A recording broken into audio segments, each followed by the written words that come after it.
ಆಯೋಜಿಸಿರುವಂತಹ ಪ್ರತಿಭಾ ಪುರಸ್ಕಾರ 2026 ಕಾರ್ಯಕ್ರಮಕ್ಕೆ ನಿಮ್ಮೆಲ್ಲರಿಗೂ ಹೃದಯಪೂರ್ವಕವಾಗಿ ಸ್ವಾಗತನ ಕೊಡ್ತಾ ಇದ್ದೀನಿ.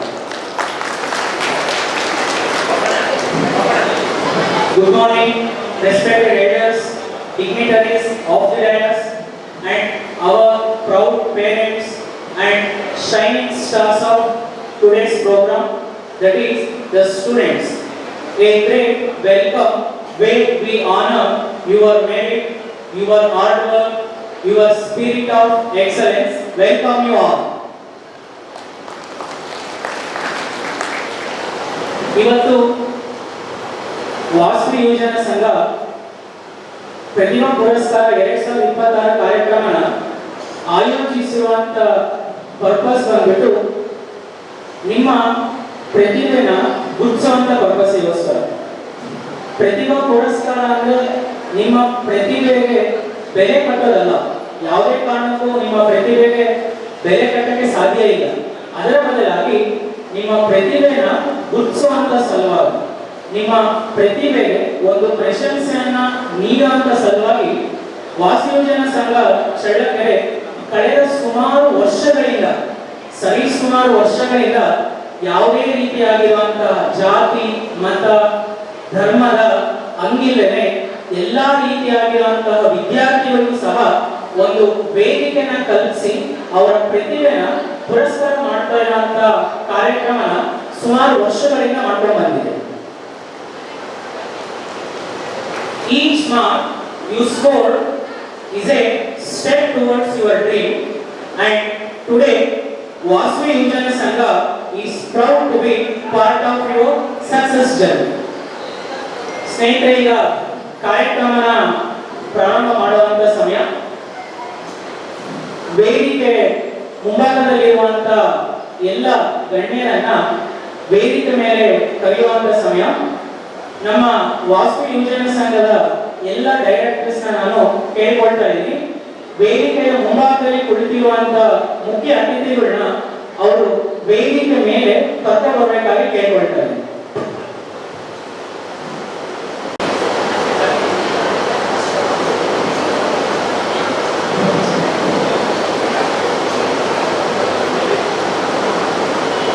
ಗಣ್ಯರಿಗೆ ನಾನು ಧನ್ಯವಾದಗಳನ್ನು ತಿಳಿಸ್ತಾ ಇದ್ದೀನಿ. ಈಗ ಇವತ್ತಿನ ಪ್ರತಿಭಾ ಪುರಸ್ಕಾರ 2026 ಕಾರ್ಯಕ್ರಮ ಯಾವುದೇ ರೀತಿಯಾಗಿರುವಂತಹ ವಿಘ್ನಗಳಿಂದಲೇ ಸುಸೂತ್ರವಾಗಿ ನಡೀಲಿ ಅಂತ ಆ ವಿಘ್ನ ವಿನಾಶಕ ಗಣೇಶನ ಪ್ರಾರ್ಥಿಸ್ತಾ ಈ ಕಾರ್ಯಕ್ರಮನ ಪ್ರಾರಂಭ ಮಾಡ್ತಾ ಇದ್ದೀವಿ. Before we begin this programme, let us invoke the blessings of Lord Ganesha. So I would like to invite Kumari Ullasini Devi. गणनायकाय गणदैवताय गणाध्यक्षाय धीमहि गुणशरीराय गुणमण्डिताय गणेशानाय धीमहि गुणातीताय गुणाधीशाय गुणप्रविष्टाय धीमहि एकदन्ताय वक्रतुण्डाय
गणेशाय धीमहि जय ತುಂಬ ಸೊಗಸಾಗಿ ಪ್ರಾರ್ಥನೆ ಗೀತೆಯನ್ನು ನೆರವೇರಿಸಿಕೊಟ್ಟಂತಹ ಕುಮಾರಿ ಉಲ್ಲಾಸಿನಿ ದೇವಿ ಅವರಿಗೆ ವಾಸು ಯೋಜನೆ ಸಂಘದ ಕಡೆಯಿಂದ ಧನ್ಯವಾದಗಳು ತಿಳಿಸ್ತಾ ಇದ್ದೀನಿ.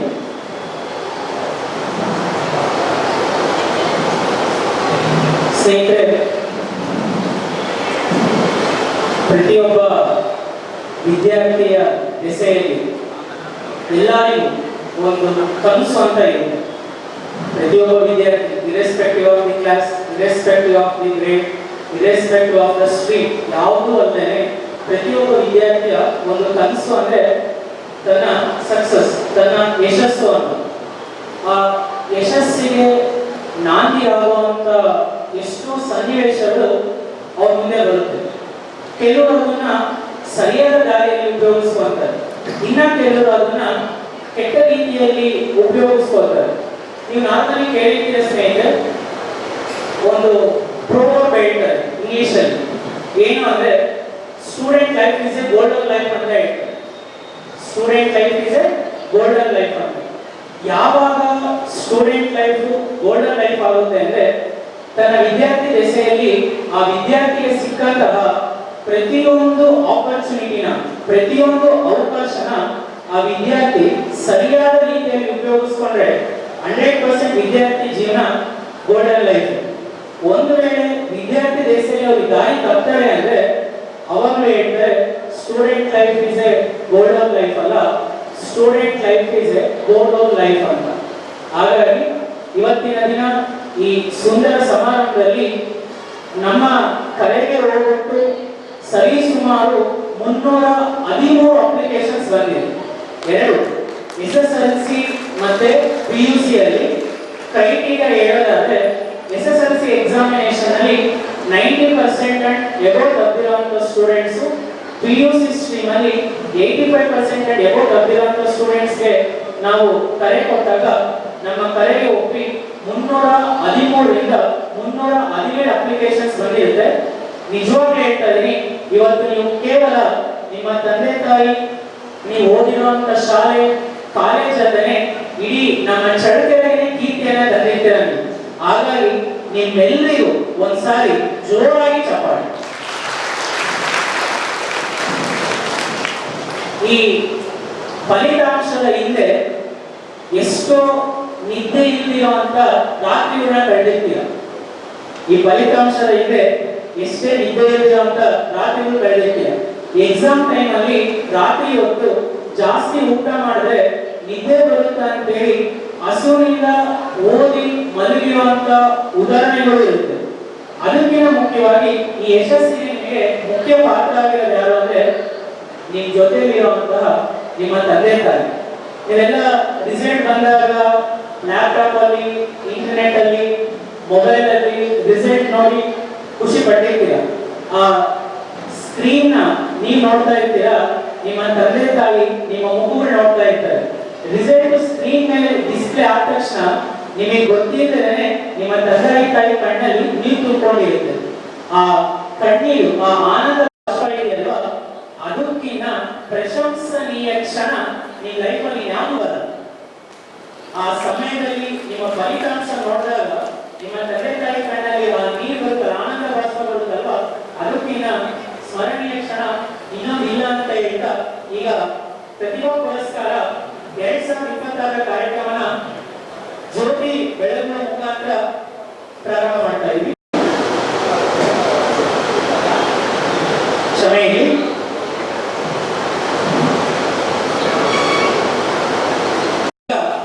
ವೇದಿಕೆ ಮೇಲಿರುವಂತಹ ಎಲ್ಲ ಗಣ್ಯರನ್ನು ಸ್ವಾಗತಿಸುವಂತ ಸಮಯ. I would like to invite Mr. Abhishek Dili for a welcome.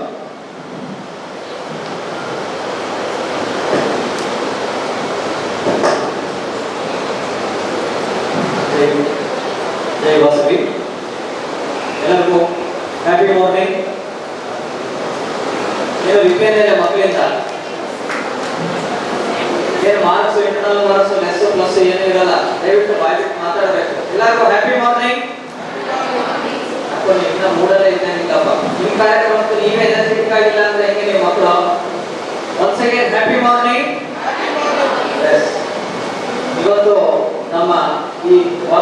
ಯುವಜನ ಸಂಘ ಚಳ್ಳಕೆರೆ ಪ್ರತಿ ವರ್ಷದಂತೆ ಈ ವರ್ಷವೂ ಸಹ ಪ್ರತಿಭಾ ಪುರಸ್ಕಾರ ಕಾರ್ಯಕ್ರಮವನ್ನ ನಿಮಗಾಗಿ ನಿಮ್ಮ ಮಕ್ಕಳಿಗಾಗಿ ನಮ್ಮ ಸಂಘದ ವತಿಯಿಂದ ಆಯೋಜಿಸಿಕೊಂಡು ಬಂದಿರುತ್ತೇವೆ. ನಮ್ಮ ಈ ಕಾರ್ಯಕ್ರಮಕ್ಕೆ ಹೂಗುತ್ತಿ ಬಂದಿರುವ ಎಲ್ಲರಿಗೂ ಮೊದಲನೇದಾಗಿ ನಮ್ಮ ಸಂಘದ ವತಿಯಿಂದ ಆಹ್ವಾನ. ಹಾಗೆ ಮೊದಲನೇದಾಗಿ ಈ ಕಾರ್ಯಕ್ರಮದ ಮುಖ್ಯ ಅತಿಥಿಗಳಾಗಿ ಮೊದಲನೇದಾಗಿ ಆರ್ಯ ಸಂಘ ಅಧ್ಯಕ್ಷರು ಕೃಷ್ಣಮೂರ್ತಿ ಅನ್ನೋರು ಸಹ ಈ ಕಾರ್ಯಕ್ರಮಕ್ಕೆ ಆಹ್ವಾನವನ್ನ ಹೇಳಕ್ಕೆ ಬಯಸ್ತಾ ಇದ್ದೀನಿ. ಅವರ ಅನುಪಸ್ಥಿತಿಯಲ್ಲಿ ಈ ಕಾರ್ಯಕ್ರಮವನ್ನ ಮುಂದುವರಿಸ್ತಾ ಇದ್ದೀವಿ. ಹಾಗೆ ನೆಕ್ಸ್ಟ್ ಈ ಕಾರ್ಯಕ್ರಮದ ಗೌರವ ಅಧ್ಯಕ್ಷರು ಹಾಗೂ ನಿಕಟಪೂರ್ವ ಅಧ್ಯಕ್ಷರು ಆರ್ ಚೇತನ್ ಕುಮಾರ್ ಅವರು ಸಹ ಈ ಕಾರ್ಯಕ್ರಮಕ್ಕೆ ಆಹ್ವಾನವನ್ನು ಬಯಸ್ತಾ ಇದ್ದೀವಿ. ಹಾಗೆ ಈ ಕಾರ್ಯಕ್ರಮದ ಅಧ್ಯಕ್ಷತೆ ಹಾಗೂ ವಾಸವಿ ಯುವಜನ ಸಂಘ ಅಧ್ಯಕ್ಷರಾಗಿದ್ದ ಕಾರ್ತಿಕ್ ಅನಂತ ಅವರು ಸಹ ಈ ಕಾರ್ಯಕ್ರಮಕ್ಕೆ ಆಹ್ವಾನ. ನಮ್ಮ ಈ ಕಾರ್ಯಕ್ರಮಕ್ಕೆ ಮುಖ್ಯ ಅತಿಥಿ ಹಾಗೂ ಈ ಕಾರ್ಯಕ್ರಮಕ್ಕೆ ಬಹಳ ದೂರದಿಂದ ನಮ್ಮ ಕರೆ ಹೂವಿಟ್ಟು ಬಂದಿರುವ ವೈ ನರಹರಿ ಸರ್ ಅವರು ಸಹ ಈ ಕಾರ್ಯಕ್ರಮಕ್ಕೆ ನಮ್ಮ ಸಂಘದ ವತಿಯಿಂದ ನಿಮ್ಮೆಲ್ಲರ ವತಿಯಿಂದ ಕೆಲವೊಂದು ನಮ್ಮ ಮುಖ್ಯ ಅತಿಥಿ ಅವರ ಬಗ್ಗೆ ಕೆಲವು ಸಂಕ್ಷಿಪ್ತ ವಿವರವನ್ನು ನಿಮಗೆ ಶಾರ್ಟ್ ಅಂಡ್ ಸ್ವೀಟ್ ಆಗಿ ಹೇಳಕ್ ಬಯಸ್ತೀನಿ. ಅವರ ವಿವರ ಬಹಳ ಸಂಕ್ಷಿಪ್ತವಾಗಿದೆ. ಏನಂದ್ರೆ ಎಷ್ಟು ಹೇಳಲು ಸಾಲದು. ಇವತ್ತಿನ ದಿನ ನಿಮ್ಮೆಲ್ಲರಿಗೂ ಒಂದು ಶುಭ ದಿನ ಅಂತಾನೆ ಹೇಳೋದು ತಪ್ಪಾಗಲಾರದು. ಡಾಕ್ಟರ್ ವೈ ನರಹರಿ, ವೈ ಅಂದ್ರೆ ಅವ್ರ ಫ್ಯಾಮಿಲಿ ಹೆಸರು ಯಾದಟ್ಟಿ ನರಹರಿ ಅಂತ. ಇವರು 1959 ಇಸ್ವಿಯಲ್ಲಿ ಜನನ ಪಡಿತಾರೆ. ಇವರ ಜನನ ಸ್ಥಳ ಬಂದು ಕೋಸಗಿ ಗ್ರಾಮ, ಅದು ಕರ್ನೂಲ್ ಡಿಸ್ಟ್ರಿಕ್ಟ್ ಅಲ್ಲಿ ಬರುತ್ತೆ, Andhra Pradesh. Doctor Y Narahari is a professor emeritus at the department of computer science and automation in Indian Institute of Science, Bengaluru. ಇವರು professor in the department of computer science and automation, ಸದ್ಯಕ್ಕೆ ಅವರು ಇಂಡಿಯನ್ ಇನ್ಸ್ಟಿಟ್ಯೂಟ್ ಆಫ್ ಸೈನ್ಸ್ ಅಲ್ಲಿ ಬೆಂಗಳೂರಲ್ಲಿ ಅವರು ಕಾರ್ಯನಿರ್ವಹಿಸ್ತಾ ಇದ್ದಾರೆ. ಹಾಗೆ ಇವರು PhD in computer science from the prestigious IISc, where he also did BTech and MTech. ಇವರು PhD ಪದವಿಯನ್ನು ಸಹ ಕಂಪ್ಯೂಟರ್ ಸೈನ್ಸ್ ಅಲ್ಲಿ ಪಡೆದಿರ್ತಾರೆ, ಅದೇ ಪ್ರೆಸ್ಟಿಜಿಯಸ್ ಇನ್ಸ್ಟಿಟ್ಯೂಟ್ ಆಗಿರುವಂತಹ IISc ಅಲ್ಲಿ. ಹಾಗೆ ಅವರವರ ವ್ಯಾಸಂಗದ BTech ಮತ್ತು MTech ಅನ್ನು ಸಹ ಅಲ್ಲೇ ಅವರು ಪಡೆದಿರ್ತಾರೆ. ನೆಕ್ಸ್ಟ್ ಅವರು ಹಲವಾರು ಲೀಡರ್ಶಿಪ್ ಪೊಸಿಷನ್ಸ್ ನ ಅಲಂಕರಿಸಿಕೊಂಡು ಬಂದಿರ್ತಾರೆ. ಅದರಲ್ಲಿ ಕೆಲವೊಂದು ನಿಮ್ಮ ಇದಕ್ಕೆ ತಕ್ಕಂತೆ ಹೇಳಕ್ ನಾನು ಬಯಸ್ತೀನಿ. ಅವರು as A director for centre for brain research ಅಲ್ಲಿ ವರ್ಕ್ ಮಾಡ್ತಿದ್ದಾರೆ 2022-23 ಅಲ್ಲಿ.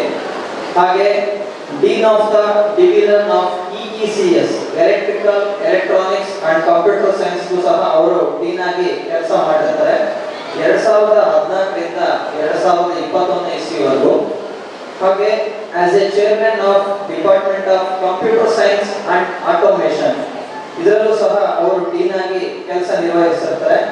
ಹಾಗೆ as A chairman of department of computer science and automation IISc, ಇದರಲ್ಲೂ ಸಹ ಅವರು ಚೇರ್ಮನ್ ಆಗಿ ಕಾರ್ಯನಿರ್ವಹಿಸಿಕೊಂಡು ಬಂದಿರ್ತಾರೆ. ಹಾಗೆ ಇವರು ಹವ್ಯಾಸನೂ ಹೌದು, ಇವರ ವೃತ್ತಿನೂ ಹೌದು ಅನ್ನೋ ಹಾಗೆ ಇಷ್ಟೆಲ್ಲ ಅವರ ಬಿಡಿ ಶೆಡ್ಯೂಲ್ ಅಲ್ಲೂ ಅವರಿಗೆ ಒಂದು ಹವ್ಯಾಸ ಏನದು, ಒಂದು ಟೆಕ್ಸ್ಟ್ ಬುಕ್ ಬರೆಯೋ ಹವ್ಯಾಸ ಅವರು. ಇಷ್ಟೆಲ್ಲ ಬಿಡಿ ಶೆಡ್ಯೂಲ್ ಸಹ ಅವರು ವೃತ್ತಿ ಪ್ರವೃತ್ತಿ ಅಂತ ಹೆಂಗೆ ನಾವು ಕರಿತೀವಿ, ಆ ವೃತ್ತಿ ಬಿಟ್ಟು ಹೀಗೆ ಒಂದು ಬುಕ್ಸ್ ಅನ್ನ ಬರೆಯೋ ಹವ್ಯಾಸ ಸಹ ಅವರು ಪ್ರವೃತ್ತಿಯಾಗಿ ಒಂದು ಹ್ಯಾಬಿಟ್ ಮಾಡ್ಕೊಂಡಿರ್ತಾರೆ.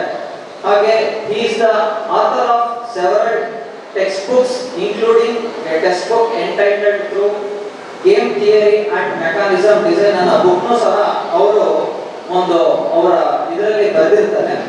ಹಾಗೆ ಅದನ್ನ IISc, Indian Institute of science press and the world scientific company ಇಂದ ಅದನ್ನ ಬುಕ್ನ ಪಬ್ಲಿಷ್ ಸಹ ಮಾಡಿರ್ತಾರೆ. ಹೀಗೆ ಅವರ ಸಾಧನೆಗಳು, ಅವರ ಬರೆಯುವ ಹವ್ಯಾಸಗಳು ಹೇಳ್ತಾ ಹೋದ್ರೆ ಅದಕ್ಕೆ ಕೊನೆ ಇಲ್ಲ ಅಂತ ನಾವು ಹೇಳ್ಬೋದು. ಇನ್ನ ಕೆಲವೊಂದು ಅವರಿಗೆ ರೀಸೆಂಟ್ ಆಗಿ ನಮ್ಮ ಕರ್ನಾಟಕ ಮುಖ್ಯಮಂತ್ರಿಗಳಾಗಿರುವ ಸಿದ್ದರಾಮಯ್ಯ ಅವರು ಸೆಪ್ಟೆಂಬರ್ 26, 2024ರಲ್ಲಿ highest recognition of scientist and technology ಅಂತ ಒಂದು sir M Visvesvaraya lifetime award ಅಂತ ಕೊಡ್ತಾರೆ. ಈ ಅವಾರ್ಡ್ ಎಲ್ಲರಿಗೂ ಸಿಗಲಿಲ್ಲ, ಸಿಕ್ಕಿದೆ ಅಂದ್ರೆ ಅವರ ಪುಣ್ಯ. ಯಾಕೆ ಪುಣ್ಯ ಅಂದ್ರೆ ಅವ್ರು ಮಾಡ್ಕೊಂಡ್ ಬಂದಿರುವ ವೃತ್ತಿ, ಅವರ ನಿಷ್ಠೆ, ಅವರ ಕಾರ್ಯ, ಅವರ ಕ್ಷಮತೆ, ಅವರ ಧರ್ಮ, ಇದೆಲ್ಲರಿಗೂ ಪರಿಶ್ರಮಕ್ಕೆ ಅವ್ರಿಗೆ ಇವತ್ತು ಸಿಕ್ಕಿರುವಂತಹ sir M Visvesvaraya lifetime achievement award. ಅದು ನಮ್ಮ ಕರ್ನಾಟಕ ಮುಖ್ಯಮಂತ್ರಿಗಳ ಸಿದ್ದರಾಮಯ್ಯ ಅವರ ಕೈಯಿಂದ ಸೀನಿಯರ್ ಸೈಂಟಿಸ್ಟ್ಗೆ ಇದನ್ನ ಅವಾರ್ಡ್ ಆಗಿ ಕೊಡ್ತಾರೆ. ಈ ಸಂದರ್ಭದಲ್ಲಿ ನಮಗೆ ಅಂತ ಗಣ್ಯ ವ್ಯಕ್ತಿಗಳು ನಿಮ್ಮ ಮುಂದೆ ಬಂದಿದ್ದಾರೆ ಅಂದ್ರೆ ನಮ್ಗೆಲ್ಲರಿಗೂ ಒಂದು ಶುಭ ದಿನ, ಸುಯೋದಿನ ಅಂತಾನೆ ಹೇಳಲಿಕ್ಕೆ ತಪ್ಪಾಗಲಾರದು. ಇವಾಗ ಒಂದು ಫ್ಯಾಮಿಲಿ ಬ್ಯಾಕ್ ಗ್ರೌಂಡ್ ಅಂದ್ರೆ he is most importantly the youngest son of ಪರಮ ಪೂಜ್ಯ ಸಿಂಹಾದ್ರಿ ಸದ್ಗುರು ಗುರುಜಿ and ಮದರ್ ನಾಗವೇಣಮ್ಮ ಮಗಾರು. He is the youngest brother of ಪೂಜ್ಯ ಶ್ರೀ ರಾಜಾರಾಮ್ ಗುರುಜಿ from ಶ್ರೀ ನರಹರಿ ಸೇವಾ ಪ್ರತಿಷ್ಠಾನ ಆಶ್ರಮ. ಹೀಗೆ ಮೂರ್ತಿ ಚಿಕ್ಕದಾದರೂ ಕೀರ್ತಿ ದೊಡ್ಡದು ಅಂತ ನಾವೆಲ್ಲರೂ ಒಂದು ಮಾತನ್ನ ಕೇಳಿರ್ತೀವಿ. ಇಷ್ಟೆಲ್ಲ ನಾನು ಹೇಳಿರುವ ಅವರ ಸಾಧನೆಗಳು, ಅವರ ಗೌರವಗಳು ಹೇಳಿಕೆ ಅವರಿಗೆ ಈ ಸಾಲುಗಳನ್ನ ಅರ್ಪಿಸೋಕೆ ತಪ್ಪಾಗಲಾರದು ಅಂತ ನಾನು ಹೇಳಕ್ಕೆ ಬಯಸ್ತೀನಿ. ಹಾಗೆ ನಮ್ಮ ಕೊನೆಗೆ ಹೂವುಟ್ಟು ಬಂದಿರುವ ಎಲ್ಲ ಪೋಷಕರಿಗೂ ಹಾಗೂ ಮಾಧ್ಯಮ ವೃತ್ತದವರಿಗೂ ನಮ್ಮ ಯುವಜನ ಸಂಘ ಹಾಗೂ ಎಲ್ಲ ಸಂಘಗಳಿಂದ ಆಹ್ವಾನವನ್ನು ಬಯಸ್ತಾ ಇದ್ದೀನಿ. Thank you.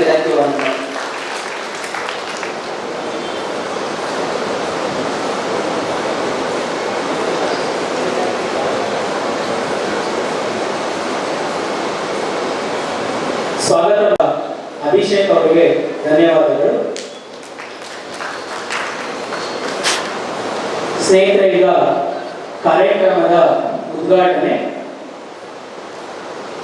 ಜ್ಯೋತಿ ಅಂದರೆ ಕೇವಲ ಬೆಳಕಲ್ಲ, ಜ್ಯೋತಿ ಅಂದರೆ ಅದು ಜ್ಞಾನ, ಜ್ಯೋತಿ ಅಂದರೆ ಅದು ಭಯವನ್ನು ಓಡಿಸುವ ಒಂದು ಧೈರ್ಯ, ಜ್ಯೋತಿ ಅಂದರೆ ಅಂಧಕಾರದಲ್ಲಿ ನಮಗೆ ದಾರಿಯನ್ನು ತೋರಿಸುವ ಒಂದು ದೃಢವಾದ ನಂಬಿಕೆ ಅಂತ ಹೇಳ್ತಾ, ಜ್ಯೋತಿ ಬೆಳಗುವ ಮುಖಾಂತರ ಈ ಕಾರ್ಯಕ್ರಮಕ್ಕೆ ಚಾಲನೆ ಕೊಡ್ಬೇಕಂತ ಹೇಳಿ ನಾನು ಗಣ್ಯರನ್ನ ಕೇಳ್ಕೊಳ್ತಾ ಇದ್ದೀನಿ.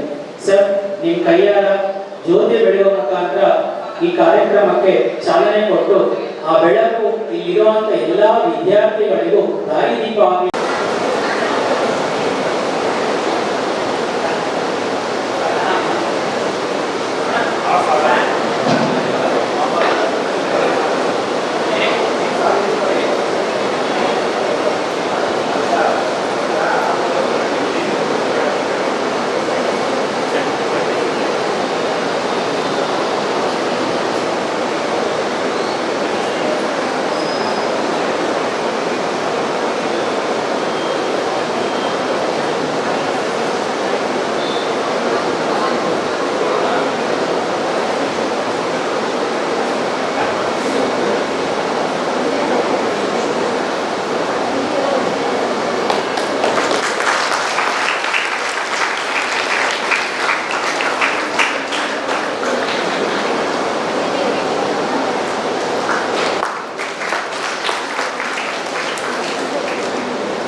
ಸ್ನೇಹಿತರೆ, ಇವತ್ತಿನ ದಿನ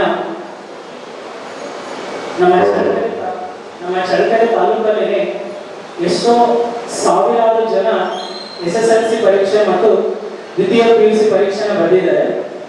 ಅಂಥದ್ರಲ್ಲಿ ಆಯ್ದ ಕೆಲವು ಮಕ್ಕಳು ಮಾತ್ರ, ಆಯ್ದ ಕೆಲವು ವಿದ್ಯಾರ್ಥಿಗಳು ಮಾತ್ರ ಇವತ್ತಿನ ಕಾರ್ಯಕ್ರಮದಲ್ಲಿ ಭಾಗವಹಿಸೋಕೆ ಅವಕಾಶ ಸಿಕ್ಕಿದೆ. ಇದಕ್ಕೆ ಮುಖ್ಯ ಕಾರಣ ನಿಮ್ಮ ಪರಿಶ್ರಮ ಮತ್ತೆ ನಿಮ್ಮ ಡೆಡಿಕೇಶನ್, ಇದಕ್ಕೆ ನಿಮ್ಮ ಪ್ರೋತ್ಸಾಹ ಎಲ್ಲ ಓಕೆ, ಬಟ್ ಇದ್ರ ಹಿಂದೆ ಇನ್ನ ಕೆಲವು ಕಾಣದ ಕೈಗಳಿರುತ್ತೆ ನಿಮಗೆ. ಮೊದಲನೇದಾಗಿ ಹೇಳೋದಾದ್ರೆ, ನಿಮ್ಮ ಪ್ರತಿಯೊಂದು ಹೆಜ್ಜೆಯಲ್ಲೂ ನಿಮಗೆ ಸಪೋರ್ಟ್ ಆಗಿ ನಿಂತಿರುವಂತಹ ನಿಮ್ಮ ತಂದೆ ತಾಯಿ. ಎರಡನೇದಾಗಿ, ನಿಮಗೆ ಬೆನ್ನೆಲುಬಾಗಿ ನಿಂತು ನೀವು ಸೋಲ್ತಾ ಇದ್ದೀನಿ ಅಂತಂದಾಗ ನಿಮಗೆ ಧೈರ್ಯ ತುಂಬಿ ಯು ಕೆನ್ ಅಂತ ನೀವು ಕೇಳಿದಾಗ ಯು ಕ್ಯಾನ್ ಅಂತ ಹೇಳಿ ನಿಮಗೆ ಧೈರ್ಯ ತುಂಬಿ ಮುಂದೆ ನಡೆಸಿರುವಂತಹ ನಿಮ್ಮ ಶಾಲಾ ಶಿಕ್ಷಕರು ಮತ್ತೆ ನಿಮ್ಮ ಕಾಲೇಜಲ್ಲಿರುವಂತಹ ನಿಮ್ಮ ಲೆಕ್ಚರರ್ಸ್. ಹಾಗಾಗಿ ಈ ವೇದಿಕೆ ಮುಖಾಂತರ ಒಂದೇ ಒಂದು ಸಾರಿ ನಿಮಗೆ ಎಲ್ಲ ರೀತಿಯಲ್ಲೂ ಪ್ರೋತ್ಸಾಹ ನೀಡಿರುವಂತಹ ನಿಮ್ಮ ಶಾಲಾ ಶಿಕ್ಷಕರು, ಶಾಲಾ ಸಿಬ್ಬಂದಿ ವರ್ಗ, ನಿಮ್ಮ ಕಾಲೇಜ್ ಲೆಕ್ಚರರ್ಸ್, ನಿಮ್ಮ ಮ್ಯಾನೇಜ್ಮೆಂಟ್, ನನ್ನ ಹೆಸರು ಹೇಳ್ತಾ ಹೋದಾಗ ಜಸ್ಟ್ ಒಂದು ಸೆಕೆಂಡ್ ಅವ್ರು ನಿಮ್ಮ ಕಣ್ಮುಂದೆ ಬರು. ನಿಮ್ಮ ಎಲ್ಲಾ ಸಬ್ಜೆಕ್ಟ್ ಟೀಚರ್ಸ್ನ ಜಸ್ಟ್ ಒಂದು ಸೆಕೆಂಡ್ ಅವ್ರ ಪಿಕ್ಚರ್ ನಿಮ್ಮ ಕಣ್ಮುಂದೆ ಬರು. ನಿಮಗೆ ಎಷ್ಟು ಸಬ್ಜೆಕ್ಟ್ ಇದಾವೋ, ಎಷ್ಟು ಸಬ್ಜೆಕ್ಟ್ ನೀವು ಪಾಠ ಮಾಡಿದಿರೋ, ನಿಮಗೆ ಪಾಠ ಮಾಡಿರುವಂತ ಪ್ರತಿಯೊಬ್ಬ ಟೀಚರ್ನ ಮುಖ ನಿಮ್ಮ ಕಣ್ಮುಂದೆ ಬರು. ಅವರು ಇದಕ್ಕೆ ಸಹಕಾರನ ಕೊಟ್ಟಿರ್ತಾರೆ. ಎರಡನೇದಾಗಿ, ಪ್ರತಿದಿನ ಮನೆಯಿಂದ ಕಾಲೇಜಿಗೆ, ಕಾಲೇಜಿನ ಮನೆಗೆ ಅಥವಾ ನಿಮ್ಮ ಸ್ಕೂಲ್ಗೆ ನಿಮಗೆ ಪಿಕಪ್ ಅಂಡ್ ಡ್ರಾಪ್ ಮಾಡಿರುವಂತಹ ಆಂಟೋ ಅಂಕಲ್ ಆಗಿರ್ಬೋದು ಅಥವಾ ಬಸ್ ಡ್ರೈವರ್ ಅಣ್ಣ ಇರ್ಬೋದು.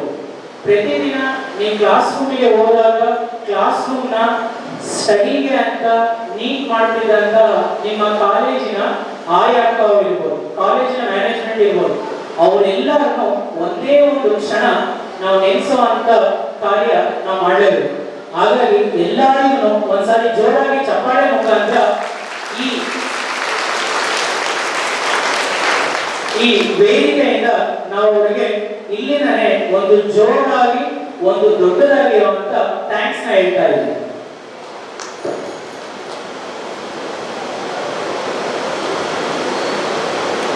ಇನ್ನೊಂದು ವಿಷಯ,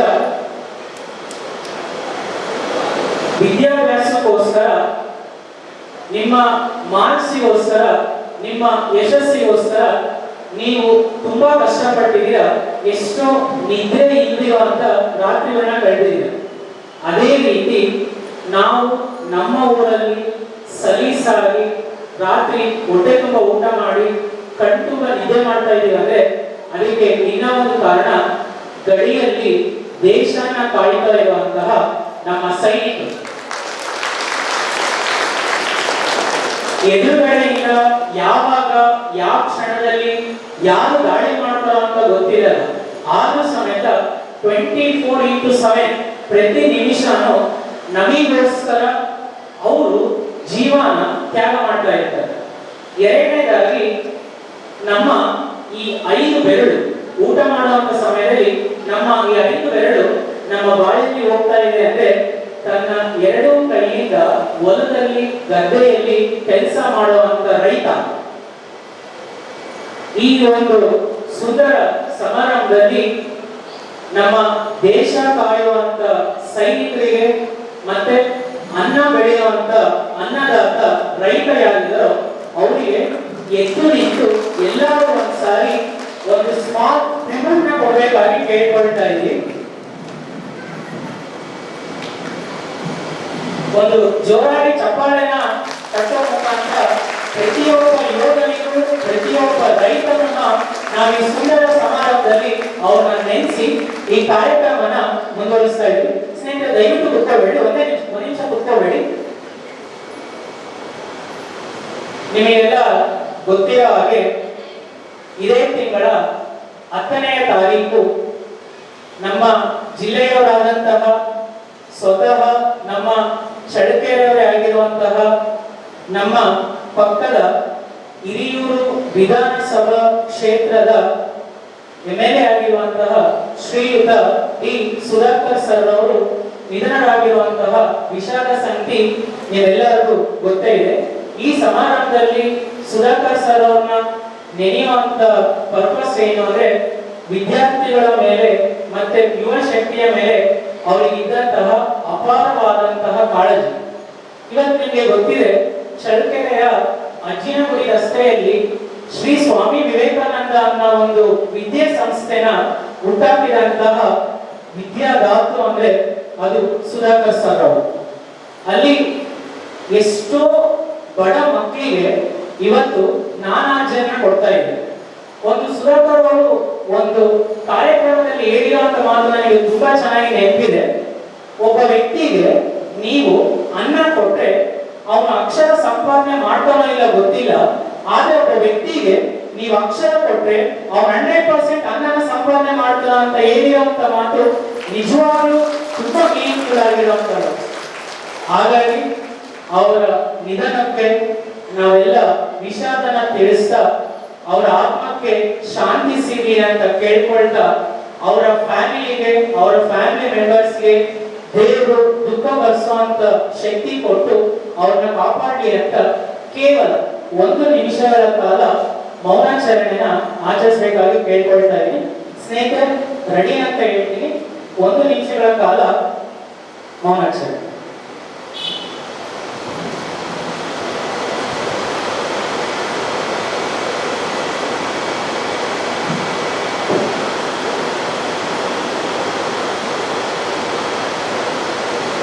ರೆಡಿ ಸ್ನೇಹಿತರೆ?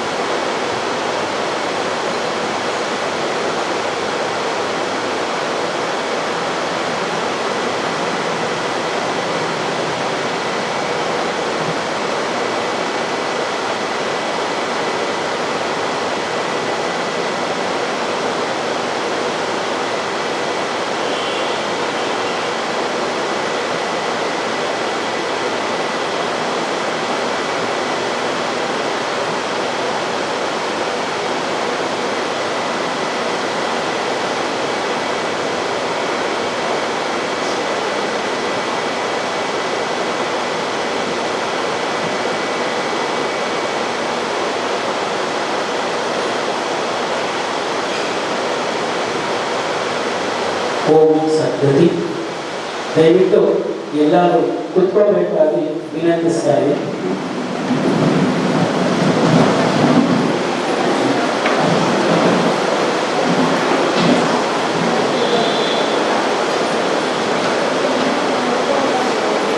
ಸ್ನೇಹಿತರೆ, ಈಗ ಕಾರ್ಯಕ್ರಮದ ಅತಿಥಿಗಳ ಕಿರು ಭಾಷಣ ಇರುತ್ತೆ. ಮೊದಲನೇದಾಗಿ ಈ ದಿನದ ಕಾರ್ಯಕ್ರಮಕ್ಕೆ ಅತಿಥಿಗಳಾಗಿ ಆಗಮಿಸಿರುವಂತಹ ವಾಸವಿ ಯುವಜನ ಸಂಘದ ಗೌರವಾಧ್ಯಕ್ಷರಾಗಿರುವಂತಹ ಶ್ರೀಯುತ ಆರ್ ಚೇತನ್ ಕುಮಾರ್ ಅವರು ಈ ಕಾರ್ಯಕ್ರಮದ ಕುರಿತು ತಮ್ಮ ಅನಿಸಿಕೆಯನ್ನು ನಿಮ್ಮ ಜೊತೆ ಹಂಚ್ಕೋಬೇಕಾಗಿ ಕೇಳಿಕೊಳ್ತಾ ಇದ್ದೀನಿ. ಪರಮೇಶ್ವರಿ ಅಮ್ಮನವರ ಪಾದಗಳಿಗೆ ನಮಸ್ಕರಿಸುತ್ತಾ, ವೇದಿಕೆ ಮೇಲೆ ಉಪಸ್ಥಿತರಿರುವ ಗುರುಗಳು, ಹಾಗೆ ಮಾರ್ಗದರ್ಶಕರು, ಹಾಗೆ ಆಧ್ಯಾತ್ಮಿಕ ಚಿಂತಕರು ಆಗಿರುವಂತಹ ವೈ ನರಹರಿ ಸ್ವಾಮಿಗಳವರೇ, ಹಾಗೆ ವಾಸವಿ ಜನಸಂಘದ ಅಧ್ಯಕ್ಷರಾಗಿರುವ ಕಾರ್ತಿಕ್ ಅನಂತ ಅವರೇ, ಹಾಗೂ ವೇದಿಕೆಯ ಮೇಲೆ ಅಥವಾ ಮುಂಭಾಗದಲ್ಲಿರುವಂತಹ ಎಲ್ಲ ಗಣ್ಯರಿಗೂ ಹಾಗೂ ಪೋಷಕರಿಗೂ ವಿದ್ಯಾರ್ಥಿನಿಯರಿಗೂ ನನ್ನ ಕಡೆಯಿಂದ ನಮಸ್ಕಾರಗಳು. ವಾಸವಿ ಜನಸಂಘವು ಮೊನ್ನೆ ಮೇಯಲ್ಲಿ 50 ವರ್ಷ ತುಂಬಿದೆ. ಸುವರ್ಣ ಮಹೋತ್ಸವವನ್ನು ಆಚರಿಸಿಕೊಂಡು ಈಗ 51ನೇ ವರ್ಷಕ್ಕೆ ಕಾಲಿಟ್ಟಿದೆ. ಈ 50 ವರ್ಷಗಳಲ್ಲಿ ಸಾಕಷ್ಟು ಶೈಕ್ಷಣಿಕ, ಧಾರ್ಮಿಕ, ಸಾಂಸ್ಕೃತಿಕ ಬಹಳಷ್ಟು ಕಾರ್ಯಕ್ರಮಗಳನ್ನ ಮಾಡ್ಕೊಂಡು ಬಂದಿದ್ವಿ. ಹಾಗೆ ಈಗ ನಡೀತಾ ಇರುವಂತಹ ಪ್ರತಿಭಾ ಪುರಸ್ಕಾರ ಅನ್ನೋ ಕಾರ್ಯಕ್ರಮ ಸುಮಾರು 18ರಿಂದ 20 ವರ್ಷಗಳು ಸತತವಾಗಿ 20 ವರ್ಷಗಳಿಂದ ಕಂಟಿನ್ಯೂ ಆಗಿ, ಕೊರೋನಾ ಟೈಮಲ್ಲಿ 1 ವರ್ಷ ಗ್ಯಾಪ್ ಇಟ್ಟರೆ ಇನ್ನ 20 ವರ್ಷ ಸತತವಾಗಿ ಕಾರ್ಯಕ್ರಮ ಮಾಡ್ಕೊಂಡು ಬಂದಿದ್ವಿ. ಈ ಪ್ರತಿಭಾ ಪುರಸ್ಕಾರದ್ದು ಒಂದೇ ಒಂದು ವಿಶೇಷತೆ ಏನು ಅಂತಂದ್ರೆ, ನಮ್ಮ ಕರ್ನಾಟಕ ರಾಜ್ಯದಲ್ಲೇ ಆಗಲಿ ಎಲ್ಲ ಜನಾಂಗಗಳು ಪ್ರತಿಭೆಗಳಿಗೆ ಫಸ್ಟ್ ಒಂದು ವೇದಿಕೆ ಅಂತ ಸೃಷ್ಟಿಸಿ ಮಾಡ್ತಿರುವಂತ ಏಕೈಕ ಸಂಘ ಅಂದ್ರೆ ಒಂದು ಕರ್ನಾಟಕ ವಾಸವಿ ಸಂಘ. ವಾಸವಿ ಸಂಘವು ಒಂದು ಪ್ರತಿಭಾ ಪುರಸ್ಕಾರ ಅಂತ ಹೇಳ್ಬಿಟ್ಟು ನಿಮ್ಗೇನೋ ಒಂದು ಸ್ಕಾಲರ್ಶಿಪ್ ಕೊಡ್ತೀವಿ, ಅಮೌಂಟ್ ಕೊಡ್ತೀವಿ ಅನ್ನೋಂಥದ್ದು ಇಲ್ಲ. ಒಂದು ನಿಮಗೆ ನಿಮ್ಮ ಬೇಸಿಕ್ ಆಗಿ ನಿಮ್ಮ ಪ್ರತಿಭೆನ ಈ ಬಳಿಯ ಅಂತ ಮರ ಒಂದು ಚಿಗುರಲ್ಲೇ ಹೆಂಗೆ ಸಿಗುತ್ತೆ ಬೇರಲ್ಲೇ ಅಂತ ಹೇಳ್ತಾರೋ ಆ ರೀತಿ ನಾವು ನಿಮಗೆ ಫೌಂಡೇಶನ್ ಅಲ್ಲೇ ಒಂದು ಪ್ರತಿಭೆನ ಗುರುತಿಸ್ಬಿಟ್ಟು ನಿಮ್ಗೆ ಒಂದು ಅಪ್ರಿಸಿಯೇಷನ್ ಮಾಡಿ ಮುಂದಿನ ದಿನಗಳಲ್ಲಿ ನಿಮ್ಗೆಲ್ಲ ಸಕ್ಸಸ್ ಆಗಲಿ ಅನ್ನೋ ಒಂದು ಉದ್ದೇಶಕ್ಕೋಸ್ಕರ ಈ ಪ್ರತಿಭಾ ಪುರಸ್ಕಾರ ಕಾರ್ಯಕ್ರಮವನ್ನು ಮಾಡ್ತಾ ಇದ್ದೀವಿ. ಹಾಗೆ ನೀವೆಲ್ಲರೂ ಇಲ್ಲಿ ಬಂದಿರುವಂತ ಎಲ್ಲ ಮಕ್ಕಳಿಗೂ ವಿದ್ಯಾರ್ಥಿಗಳು ಎಲ್ಲರೂ ಒಳ್ಳೆ ಸ್ಕೋರಿಂಗ್ ಮಾಡಿ ವಿದ್ಯಾವಂತರಾಗಿದ್ದೀರಾ. ಅದೇ ರೀತಿ ಮುಂಬರುವ ದಿನಗಳಲ್ಲಿ ಎಲ್ಲರೂ ಒಳ್ಳೆ ಸಂಸ್ಕೃತರಾಗಲಿ ಅಂತ ಹೇಳ್ತಾ, ಇನ್ನ ಕಾರ್ಯಕ್ರಮ ಜಾಸ್ತಿ ಇರೋದ್ರಿಂದ ಇನ್ನ ಭಾಷಣ ನಾನು ಜಾಸ್ತಿ ಮಾಡಬಹುದಿಲ್ಲ. ಇಲ್ಲಿ ಬಂದಿರುವಂತ ಎಲ್ಲ ಮಕ್ಕಳಿಗೂ ಇನ್ನೊಂದ್ಸರಿ ಕಂಗ್ರಾಚುಲೇಷನ್ಸ್ ಅಂತ ಹೇಳ್ತಾ, ಮುಂದಿನ ದಿನಗಳಲ್ಲಿ ಅವ್ರ ಭವಿಷ್ಯ ಉಜ್ವಲವಾಗಲಿ ಅಂತ ಹೇಳ್ತಾ ನನ್ನ ಎರಡು ಮಾತನ್ನ ಮುಗಿಸ್ತಾರೆ. ವಿದ್ಯಾರ್ಥಿಗಳನ್ನ ಕುರಿತು ಕಿರು ಭಾಷಣ ಮಾಡಿದಂತಹ ಚೇತನ್ ಕುಮಾರ್ ಅವರಿಗೆ ಧನ್ಯವಾದಗಳು. ಈಗ ಇವತ್ತಿನ ಪ್ರತಿಭಾ ಪುರಸ್ಕಾರ 2026 ಕಾರ್ಯಕ್ರಮದ ಅಧ್ಯಕ್ಷರಾಗಿರುವಂತಹ ಶ್ರೀಯುತ ಕಾರ್ತಿಕ್ ಅನಂತ್ ಅವರು ಈ ಕಾರ್ಯಕ್ರಮದ ಕುರಿತು ವಿದ್ಯಾರ್ಥಿಗಳನ್ನ ಕುರಿತು ತಮ್ಮ ಅನಿಸಿಕೆ ಹಂಚ್ಕೋಬೇಕಾಗಿ ಕೇಳಿಕೊಳ್ತಾ ಇದ್ದೀವಿ.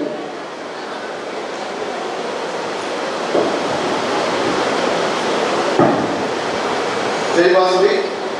ಇಲ್ಲಿ ನೆರೆದಿರುವಂತಹ ಎಲ್ಲ ಪೋಷಕರಿಗೂ, ವಿದ್ಯಾರ್ಥಿಗಳಿಗೂ, ಲೆಕ್ಚರರ್ಸ್ಗಳಿಗೂ ಹಾಗೂ ಟೀಚರ್ಸ್ಗಳಿಗೂ ಎಲ್ಲರಿಗೂ ಸಹ ನಾನು ಧನ್ಯವಾದಗಳನ್ನು ತಿಳಿಸ್ತಾ, ಈ ಒಂದು ಕಾರ್ಯಕ್ರಮಕ್ಕೆ ವಿಶೇಷ ಆಹ್ವಾನಿತರಾಗಿ ಆಗಮಿಸಿರುವಂತಹ ನರಹರಿ ಸ್ವಾಮಿಗಳಿಗೂ ಹಾಗೂ ನಮ್ಮ ಯುವಜನ ಸಂಘದ ಕರೆಗೆ ಹೋಗೊಟ್ಟು ಇಲ್ಲಿಗೆ ಆಗಮಿಸಿರುವಂತಹ ಎಲ್ಲ ಪತ್ರಿಕಾ ಹಾಗೂ ಎಲ್ಲ ಮಾಧ್ಯಮ ಮಿತ್ರರಿಗೂ ನಾನು ಮೊದಲನೇದಾಗಿ ಸ್ವಾಗತವನ್ನು ಕೋರ್ತಾ, ತಮ್ಮೆಲ್ಲರಿಗೂ ಒಂದು ವಿಶೇಷವಾದಂಥ ದಿನದ ಈ ಒಂದು ಸಮಾರಂಭಕ್ಕೆ ಎಲ್ಲರನ್ನೂ ಆಹ್ವಾನಿಸ್ತಾ ಇದ್ದೀನಿ.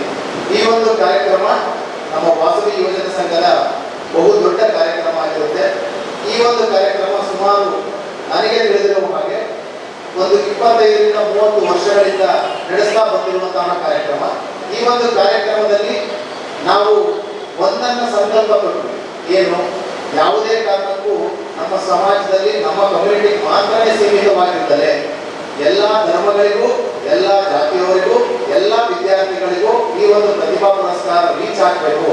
ಅದರ ಮುಖ್ಯ ಉದ್ದೇಶ ಬಂದು ಯಾವುದೇ ಒಂದು ವಿದ್ಯೆ ಅಥವಾ ನಾಲೆಡ್ಜ್ ಅಥವಾ ಅವರ ಟ್ಯಾಲೆಂಟ್ ಒಂದು ಜಾತಿ ಅಥವಾ ಒಂದು ಧರ್ಮ ಅಥವಾ ಒಂದು ಪಂಗಡಕ್ಕೆ ಮಾತ್ರ ಸೀಮಿತವಾಗಿದ್ದರೆ ಅದು ವಾಸ್ಟ್ ಆಗಿ ಬೆಳೆದಿರುತ್ತೆ.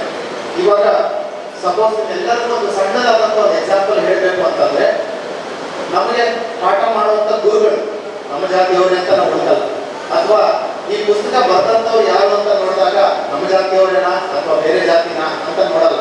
ಜ್ಞಾನ ಎಲ್ಲಿಂದ ಬಂತು ಅನ್ನೋದು ನಮಗೆ ಗೊತ್ತಿಲ್ಲ ಅಂದಾಗ, ಜ್ಞಾನ ಎಲ್ಲಿಂದ ಸೇರಿದೆ ಅಂತ ಗೊತ್ತಿಲ್ಲ ಅಂದಾಗ, ಆ ಜ್ಞಾನಕ್ಕೆ ಮರ್ಯಾದೆ ಕೊಡಬೇಕೆ ಆಗಲಿ, ಅದರ ಹಿಂದೆ ಇರುವಂಥ ಟ್ಯಾಗ್ ಲೈನ್ಗಳಿಗೆಲ್ಲ ಅನ್ನುವಂಥ ಒಂದು ದೊಡ್ಡದಾದಂಥ ಒಂದು ನಾವೊಂದು ಸ್ಲೋಗನ್ನ ಇಟ್ಕೊಂಡು ಎಲ್ಲರಿಗೂ ಸೇರಬೇಕು ಅನ್ನೋ ಉದ್ದೇಶದಿಂದ ಈ ಕಾರ್ಯಕ್ರಮವನ್ನು ಮಾಡ್ಕೊಂಡು ಬಂದಿದ್ದೀವಿ. ಈ ಕಾರ್ಯಕ್ರಮಕ್ಕೆ ನಮಗೂ ಖುಷಿ ಆಗುವಂಥ ವಿಚಾರ ಏನು ಅಂತಂದ್ರೆ, ಸಾಕಷ್ಟು ಜನ ಫೋನ್ ಮಾಡಿದಾಗ ತುಂಬಾ ಇನಿಷಿಯಲ್ ಆಗಿ ನಾವು ಕೇಳ್ತಾ ಇದ್ವಿ, ಸರ್ ವೈಶಾಖಿಗೆ ಮಾತ್ರನಾ ಅಥವಾ ಬೇರೆಯವ್ರಿಗೂ ಇದೆಯಾ? ನಾವು ಯಾವಾಗ ಎಲ್ಲರಿಗೂ ಇದೆ ಅಂತ ಹೇಳಕ್ ಸ್ಟಾರ್ಟ್ ಮಾಡಿದ್ವಿ, ಅವ್ರ ಕಡೆಯಿಂದ ಬಂದಂತ ರೆಸ್ಪಾನ್ಸಸ್ ನಮ್ಗೆ ಬಹಳ ಖುಷಿ ತಂದಿದೆ. ಎಲ್ಲರಿಗೂ ಕೊಡ್ತೀರಾ? ಬಹಳ ಒಳ್ಳೆ ಕೆಲಸ ಸರ್, ಬಹಳ ಒಳ್ಳೆ ಕಾರ್ಯಕ್ರಮ ಅಂತೇಳಿ ಎಲ್ಲ ಕಡೆಯಿಂದನೂ ನಮಗೆ ಪ್ರಶಂಸೆನೂ ಬಂದಿದೆ. ಆ ಒಂದು ಪ್ರಶಂಸೆಯಿಂದನೇ ನಮ್ಮ ಯುವಜನ ಸಂಘದ ಎಲ್ಲ ಪದಾಧಿಕಾರಿಗಳಿಗೂ ಈ ಕಾರ್ಯಕ್ರಮ ಇನ್ನೂ ದೊಡ್ಡದು ಮಾಡಬೇಕು, ಇನ್ನಷ್ಟು ಚೆನ್ನಾಗಿ ಆಗ್ಬೇಕು ಅನ್ನೋಂಥ ಒಂದು ಉತ್ಸಾಹ ಹೆಚ್ಚಿಗೆ ಆಗಿ ಕಾರ್ಯಕ್ರಮ ಇನ್ನಷ್ಟು ಮಟ್ಟಿಗೆ ಬೆಳೆಸಬೇಕು ಅನ್ನೋ ಉದ್ದೇಶದಿಂದಲೇ ನಾವೆಲ್ಲರೂ ಕೆಲಸ ಮಾಡ್ತಾ ಇದ್ದೀವಿ. ನಿಮ್ಗೆಲ್ಲರ ಸಮ್ಮುಖದಲ್ಲಿ ನಾನೊಂದು ವಿಶೇಷವಾಗಿ ಒಂದನ್ನ ಹೇಳಬೇಕು. ಈ ಒಂದು ಕಾರ್ಯಕ್ರಮಕ್ಕೆ ತಾವೆಲ್ಲರೂ ಆಗಮಿಸಿದ್ದೀರಾ. ಇದರ ಹಿಂದಗಡೆ 15ರಿಂದ 20 ದಿನಗಳ ಶ್ರಮ ಇರುತ್ತೆ. ಆ ಒಂದು ಶ್ರಮ ನಮ್ಮ ಯುವಜನ ಸಂಘದ ಎಲ್ಲ ಪದಾಧಿಕಾರಿಗಳಿಗೂ ಸೇರುತ್ತೆ, ನಮ್ಮ ಯುವಜನ ಸಂಘದ ಮ್ಯಾನೇಜರ್ಗೂ ಸೇರುತ್ತೆ. ಇವರೆಲ್ಲರೂ ಕಷ್ಟಪಟ್ಟಿರೋದ್ರಿಂದಾನೇ ನಿಮ್ಮೆಲ್ಲರಿಗೂ ಇವತ್ತು ಒಂದು ಜಾಗದಲ್ಲಿ ಎಲ್ಲರನ್ನೂ ಸೇರಿಸಿ ಒಂದು ಕಾರ್ಯಕ್ರಮವನ್ನ ಯಶಸ್ವಿಯಾಗಿ ನಡೆಸ್ಕೊಡೋದಕ್ಕೆ ಎಲ್ಲರಿಗೂ ಕಾರಣ ಆಗುತ್ತೆ. ಅವರೆಲ್ಲರಿಗೂ ನಿಮ್ಮೆಲ್ಲರ ಪರವಾಗಿ ನಾನು ಧನ್ಯವಾದಗಳನ್ನ ತಿಳಿಸ್ತಾ ಇದ್ದೀನಿ. ನಾನು ಸಹ ನಿಮಗೆ ಒಂದು ಸ್ಟೂಡೆಂಟ್ ಆಗಿದೆ ಬಂದಿದ್ದು. ನಾನು ಇದೇ ಊರಲ್ಲಿ ಚಳ್ಳಕೆರೆಯಲ್ಲಿ ವಾರಿಸ್ ಇಂಗ್ಲಿಷ್ ಸ್ಕೂಲ್ನಲ್ಲಿ ನಾನು 10th ವರೆಗೂ ಅಭ್ಯಾಸ ಮಾಡಿ, ಇದಾದ ನಂತರ ಗುಜರಿಯಲ್ಲಿ ಸೆಕೆಂಡ್ PUC ತನಕ ಓದಿ, ಅದಾದ್ಮೇಲೆ ಬ್ಯಾಂಗ್ಳೂರಿಗೆ ಬಂದೆ. ಬ್ಯಾಂಗ್ಳೂರಲ್ಲಿ ನಾನು BBM ಪ್ಲಸ್ DDA 2 ಡಿಗ್ರಿಗಳನ್ನ ಮಾಡ್ಬೋದ. ಆ 2 ಡಿಗ್ರಿಗಳನ್ನ ಮುಗಿಸಿದ ನಂತರ ನಾನು ಮತ್ತೆ UK ನಾನು ನೆಕ್ಸ್ಟ್ ಅಭ್ಯಾಸಕ್ಕೆ ಅಂತ ಮುಂದೆ ಹೋಗಿದ್ದು. ಅಲ್ಲಿ MBA ಮುಗಿಸಿ ಮತ್ತೆ masters in advance financing from New York institute of finance ಇಂದ ಮುಗಿಸಿ, ಅದೆಲ್ಲ ಆದ ನಂತರ ನಾನು ಚಳ್ಳಕೆರೆಗೆ ವಾಪಸ್ ಬಂದು ಇಲ್ಲೇ ನಮ್ಮದೇ ಆದಂಥ ಒಂದು ಚಿಕ್ಕದಾದಂಥ ವ್ಯವಹಾರಗಳಿಗೆ ನಾವು ಕಾಲಿಟ್ಟಿದ್ದು. ಅದೆಲ್ಲ ಮಾಡಿದ ನಂತರ ನನಗೆ ಅನಿಸಿದ್ದು ಒಂದೇ, ನಮ್ಮೂರಿನಲ್ಲಿ ನಮ್ಮ ವಿದ್ಯಾರ್ಥಿಗಳಿಗೆ ಅಥವಾ ನಮ್ಮ ಸ್ಟೂಡೆಂಟ್ಸ್ಗೆ ಒಂದು ಜಾಬ್ ಆಪರ್ಚುನಿಟಿ ಬೇಕು ಅಥವಾ ಹೊಸದೊಂದು ಏನಾದ್ರು ಕಲಿಬೇಕು ಅಂದ್ರೆ 200 ಕಿಲೋಮೀಟರ್ಗಳ ದೂರ ಹೋಗಬೇಕು ಅನ್ನೋ ಒಂದು ಕಷ್ಟ ಇದೆ. ಇಲ್ಲಿ ಏನಾದರೂ ಅವರಿಗೆ ಗೊತ್ತಾಗುವ ಹಾಗೆ ಏನಾದರೂ ಸೆಷನ್ಸ್ನ ಮಾಡಿಸ್ಬೇಕು. ಕರಿಯರ್ ಆಪರ್ಚುನಿಟೀಸ್ ಅಂದ್ರೆ ಏನು, ಏನೇನೆಲ್ಲ ಹೊಸ ಕೋರ್ಸ್ಗಳಿದೆ ಅನ್ನೋಂಥದ್ದು ವಿದ್ಯಾರ್ಥಿಗಳಿಗೆ ಗೊತ್ತಾಗಬೇಕು ಅನ್ನೋ ಉದ್ದೇಶ. ಪ್ರತಿ ವರ್ಷನೂ ಅಷ್ಟೇ, ಈ ವರ್ಷ ಬಂದಿರೋದು ಮುಂದಿನ ವರ್ಷ 100% ಇವ್ರಿಗೆ ಬರಲ್ಲ. ಪ್ರತಿ ವರ್ಷನೂ ಒಂದೆಲ್ಲ ಒಂದು ತಿಳ್ಕೊಂಡಿರುವಂಥವ್ರನ್ನ ಕರೆದು ಕರಿಯರ್ ಆಪರ್ಚುನಿಟೀಸ್ ಬಗ್ಗೆ ನಾವು ಅವರಿಗೆ ತಿಳಿಸ್ತಾ ಇದ್ದೀವಿ. ಏನಕ್ಕೆ ಅಂತಂದ್ರೆ ನಮ್ಮೆಲ್ಲ ಪೇರೆಂಟ್ಸ್ಗೂ ಇರುವಂಥದ್ದು ಎರಡೇ ಕಾಲೇಜು, ಒಂದು ಇಂಜಿನಿಯರಿಂಗ್, ಒಂದು MBBS. If I am not wrong, ಕರೆಕ್ಟಾ? ಸ್ಟೂಡೆಂಟ್ಸ್ ಅಂಡ್ ಪೇರೆಂಟ್ಸ್ ಬೇಡ, ಕರೆಕ್ಟಾ? ಒಂದು ಇಂಜಿನಿಯರಿಂಗು, ಅದರಲ್ಲೂ ಪರ್ಟಿಕ್ಯುಲರ್ ಆಗಿ ಕಂಪ್ಯೂಟರ್ ಸೈನ್ಸೇ ಆಗಬೇಕು ಅಥವಾ ಇನ್ನೊಂದು ಯಾವುದಾದ್ರು ಪರ್ಟಿಕ್ಯುಲರ್ ಆಗಿ ಇದೇ ಆಗಬೇಕು, ISC ಆಗಬೇಕು. ಯಾಕೆ ಆ ರೀತಿ ಅಂತ ತಿಳ್ಕೊಂಡಿದ್ದೀರೋ ಗೊತ್ತಿಲ್ಲ. To be honest with you, ಒಂದು ಇಂಜಿನಿಯರಿಂಗ್ ಅಲ್ಲಿ ನನಗೆ ತಿಳಿದಿರೋ ಮಟ್ಟಕ್ಕೆ 100ರಿಂದ 150 ಕ್ಯಾಟಗರಿಗಿಂತ ಜಾಸ್ತಿ ಇದೆ. ಇಲ್ಲಿರೋದ್ರಲ್ಲಿ ಎಷ್ಟು ಜನಕ್ಕೆ ಗೊತ್ತಿದೆಯೋ ಏನೋ ಗೊತ್ತಿಲ್ಲ. ಮೆರೈನ್ ಇಂಜಿನಿಯರಿಂಗ್ ಇದೆ, ಡಿಪ್ಲೊಮೊ ಇನ್ ಲೆದರ್ ಇಂಜಿನಿಯರಿಂಗ್ ಇದೆ, ಡಿಪ್ಲೊಮೊ ಇನ್ ಟೆಕ್ಸ್ಟೈಲ್ ಇಂಜಿನಿಯರಿಂಗ್ ಇದೆ. ಈ ತರದ್ದು ಕೆಲವೊಂದು ಪದಗಳನ್ನ ನಾವು ಕಿವಿಯಲ್ಲೂ ಸಮೇತ ಕೇಳಿರಲ್ಲ, ನೋಡಿರಲ್ಲ. ಆದರೆ ಎಲ್ಲಿಂದನಾದ್ರೂ ಬರ್ತಾ ಇರುತ್ತೆ. ಆ ಒಂದು ಗ್ಯಾಪ್ಸ್ ಇರುವಂತ ಒಂದು ಎಜುಕೇಶನ್ ಸಿಸ್ಟಮ್ನಲ್ಲಿ ನಾವು ಎಲ್ಲಿಗೆ ಗ್ಯಾಪ್ ಇದೆ ಅಲ್ಲಿ ನಾವು ಕೂರ್ಬೇಕು. ಆಗ ಕೂತಾಗ ಮಾತ್ರನೇ ಆ ಇಡೀ ಒಂದು ಸಿಸ್ಟಮ್ನ ಟಾಪ್ ಪೊಸಿಷನ್ ಅಲ್ಲಿ ನಾವು ಬರ್ತೀವಿ. ಗ್ಯಾಪ್ ಎಲ್ಲಿದೆ ಅಂತ ಐಡೆಂಟಿಫೈ ಮಾಡ್ಕೊಳ್ಳುವಂಥದ್ದು ಎಲ್ಲಿಂದ ಸ್ಟಾರ್ಟ್ ಆಗಬೇಕು ಅಂತಂದ್ರೆ ಸ್ಟೂಡೆಂಟ್ ಅವರ ಪೇರೆಂಟ್ ಕಡೆಯಿಂದ ಸ್ಟಾರ್ಟ್ ಆಗುತ್ತೆ. ಯಾವಾಗ ನಾವು ಕನ್ಸೈನ್ಡ್ ಆಗಿ ಎರಡೇ ಎರಡು ಆಪ್ಷನ್ ಇಟ್ಕೊಂಡು ನಾನು ಇಷ್ಟರಲ್ಲೇ ಹೋಗ್ತೀನಿ ಅಂತಂದ್ರೆ ನಾನು ಇಷ್ಟರಲ್ಲೇ ಇರ್ತೀನಿ. ಅದೇ ನಾನು ವೈಡ್ ಸ್ಪೆಕ್ಟ್ರಮ್ ಅಲ್ಲಿ ನಾನು ಸ್ವಲ್ಪ ಮೈಂಡ್ ಓಪನ್ ಮಾಡಿ ಆಪರ್ಚುನಿಟೀಸ್ ಬಗ್ಗೆ ಥಿಂಕ್ ಮಾಡಿದಾಗ ನಿಮ್ಮ ಕೈಯಲ್ಲಿರುವಂಥ ಮೊಬೈಲ್ ಫೋನ್ಸು ಇವಾಗಿರೋಂಥ AI ಟೆಕ್ನಾಲಜಿಯಿಂದ ChatGPT-ನಲ್ಲಿ ಹಾಕಿದ್ರೆ ನಿಮಗೆ ಸಾವಿರಾರು ಕೋರ್ಸ್ಗಳು ಬರುತ್ತೆ. ನಿಮಗೆ ಗೊತ್ತಿರೋ ಹಾಗೆ ಒಂದು 2-3 ಕೋರ್ಸ್ಗಳನ್ನ ಓದ್ತೀರ, ಅದಾದ ನಂತರ ಬಿಡು ನಾನು ಇಷ್ಟೇ ಅಂತೀರ. ಅಲ್ಲ, ಮಾರ್ಕೆಟಲ್ಲಿ ಸಾಕಷ್ಟು ಗ್ಯಾಪ್ಗಳಿದೆ. ಆ ಗ್ಯಾಪ್ಗಳನ್ನ ತುಂಬುವಂಥ ಎಜುಕೇಷನ್ಗಳನ್ನ ನೀವು ತಗೋಬೇಕು. ಆ ಒಂದು ಎಜುಕೇಷನ್ ಸಿಸ್ಟಮ್ಸ್ಗೆ ನಾವು ಹಳೆಯ ಪದ್ಧತಿಯಲ್ಲಿ ಅದೇ ರೀತಿಯಲ್ಲಿದ್ದರೆ ಇವಾಗಿರುವಂಥ ರನ್ನಿಂಗ್ ಫಾಸ್ಟ್ ಟೆಕ್ನಾಲಜಿಯಲ್ಲಿ ನಾವು ಯಾವುದೇ ಕಾರಣಕ್ಕೂ ಎಲ್ಲ ಲೆವೆಲ್ಗೆ ನಿಲ್ಲೋದಕ್ಕಾಗೋದಿಲ್ಲ. ನಾವು ಟಾಪ್ 1 ಪೊಸಿಷನ್ ಅಲ್ಲಿ ನಾವು ಇವತ್ತೆಲ್ಲರೂ ಕೂತಿದ್ದೀವಿ ಅಂತ ನೀವೇನು ಅನ್ಕೋತಾ ಇದ್ದೀರಾ, 90% and 85% ತಗೊಂಡು ಏನಿದ್ದೀರಾ, ನಿಮಗೆ ಇಲ್ಲಿಂದ ಚಾಲೆಂಜಸ್ ಸ್ಟಾರ್ಟ್ ಆಗುತ್ತೆ. ಯಾಕೆ ಅಂತಂದ್ರೆ ನಿಮ್ಮ ಸುತ್ತಮುತ್ತ ಕೂತಿರೋರೆಲ್ಲರೂ ಟಾಪರ್ಸೇ. ಇಷ್ಟು ಜನನ ಕಾಂಪೀಟ್ ಮಾಡಬೇಕು ನೀವು. ಒಂದು ಚಿಕ್ಕದಾದಂಥ ತಾಲೂಕಿನಲ್ಲಿ ಇಷ್ಟು ಜನ, ಅದರಲ್ಲೂ 4-5 ದಿನ ಅಪ್ಲಿಕೇಶನ್ ಪ್ರೊಸೀಜರ್ ಟೈಮಲ್ಲಿ ಇಷ್ಟು ಜನ ಇದ್ದೀರಾ ಅಂತಂದ್ರೆ ತಾಲೂಕು ಮಟ್ಟದಿಂದ ಬಿಟ್ಟು district, state, national level, international level ತನಕ ನೀವು ನೋಡೋದಾದ್ರೆ ಸಾಸಿವೆ ಕಾಳಿಗಿಂತನೂ ಸಣ್ಣದಾಗ್ಬಿಡ್ತೀರಾ. ಸೊ ಹಾಗಾಗಿ ಯಾವುದೇ ಕೋರ್ಸ್ ಆದ್ರೂ ತಗೊಳ್ಳಿ, ಯಾವುದಾದ್ರೂ ಪೊಸಿಷನ್ಗೆ ಹೋಗಿ ಆ ಒಂದು ಪೊಸಿಷನ್ ಅಲ್ಲಿ ಟಾಪ್ 1 ಪೊಸಿಷನ್ಗೆ ರೀಚ್ ಆಗೋದಕ್ಕೆ ನೆಕ್ಸ್ಟ್ ನಾನು ಇನ್ನ ಲೈಫ್ ಟೈಮ್ ನಾನು ಅದರಲ್ಲಿ ಬದುಕಬೇಕು ಅನ್ನೋದಾದ್ರೆ ಏನು ಮಾಡಬೇಕು ಅನ್ನೋ ವಿಚಾರವಾಗಿ ನೀವೆಲ್ಲರೂ ಫೋಕಸ್ನ ಗಮನನ ಶಿಫ್ಟ್ ಮಾಡಬೇಕು. ನಾವು ಇವತ್ತವರೆಗೂ ಎಲ್ಲರಿಗೂ ಹೇಳ್ತಾ ಬಂದಿದ್ದೀವಿ, ಬಹಳ ಇಂಪಾರ್ಟೆಂಟ್ ವಿಚಾರ ಏನು ಅಂತಂದ್ರೆ ಮೆಮರೈಸ್ ಮಾಡಿ ಒಮಿಟ್ ಮಾಡೋದಕ್ಕೆ ನಮ್ಮಲ್ಲಿ ಹಾರ್ಡ್ ಡಿಸ್ಕ್ಗಳಿದೆ, ಪೆನ್ ಡ್ರೈವ್ಗಳಿದೆ, ಕಂಪ್ಯೂಟರ್ಗಳಿದೆ, ಫೋನ್ಗಳಿದೆ. ನೀವು ಬೇಕಿಲ್ಲ, ಟೆಕ್ಸ್ಟ್ ಬುಕ್ಸ್ ಅಲ್ಲಿ ಇರೋದನ್ನ ನೀವೇನು ಬೈ ಹಾರ್ಟ್ ಮಾಡಿದ್ದೀರಾ ಅದನ್ನ ಪೇಪರ್ ಒಮಿಟ್ ಮಾಡಿದ್ದೀರಾ, ಮುಗಿದದ್ದು ನನಗೆ 90% ಬಂತು ಅಂದ್ರೆ ಇಟ್ ಇಸ್ ನಾಟ್ ಹೆಲ್ಪ್ಫುಲ್. ಅದು ನಾಳೆ ಬೆಳಗ್ಗೆ ನಿಮ್ಗೆ ಹೆಲ್ಪ್ಫುಲ್ ಆಗಲ್ಲ. ಅದರಿಂದ ಹೊಸ ಥಿಯರಿ ಉಂಟಾಗಬೇಕು ಅಥವಾ ಹೊಸ ಸಂಶೋಧನೆಗಾದ್ರೂ ಹೋಗ್ಬೇಕು ಅಥವಾ ಬರ್ದಿರುವಂಥದ್ರಲ್ಲಿ ನಾನು ನನ್ನ ಲೈಫಲ್ಲಿ ಏನು ಅಳವಡಿಸ್ಕೋಬೇಕು ಅಂತ ಅಲ್ಲಿಂದ ಪ್ರಿನ್ಸಿಪಲ್ ಸ್ಟಾರ್ಟ್ ಆಗಬೇಕಾಗಲಿ. ಅಲ್ಲಿಗೆ ಕನ್ಸೈಡ್ ಆಗಿ ನಾವು ಇದ್ರೆ 100% ನಾವು ಈ ಮಾರ್ಕೆಟ್ ಸಿಚುವೇಶನ್ ಅಲ್ಲಿ ಸರ್ವೈವ್ ಆಗೋದು ತುಂಬಾ ಕಷ್ಟ ಇದೆ. ಯಾಕೆ ಅಂತ ಕೇಳಿದ್ರೆ ಇವಾಗಿರುವಂಥ ಟೆಕ್ನಾಲಜಿ ಫಾರ್ವರ್ಡ್ನೆಸ್ ಅಲ್ಲಿ ಆ ಸ್ಪೀಡ್ ಅಲ್ಲಿ ನಾವು ರನ್ ಮಾಡಿಲ್ಲ ಅಂದ್ರೆ ನಾವು ಇದೊಂದು as simple as it is. ಒಂದು ರನ್ನಿಂಗ್ ಬಸ್ ಕ್ಯಾಚ್ ಮಾಡಬೇಕು ಅಂದ್ರೆ ನಿಂತು ಕ್ಯಾಚ್ ಮಾಡೋಕ್ಕಾಗಲ್ಲ, ನೀವು ಅದ್ರ ಜೊತೆ ಓಡಿನೇ ಕ್ಯಾಚ್ ಮಾಡಬೇಕು. ಆಮೇಲೆ ಕರೆಕ್ಟಾ?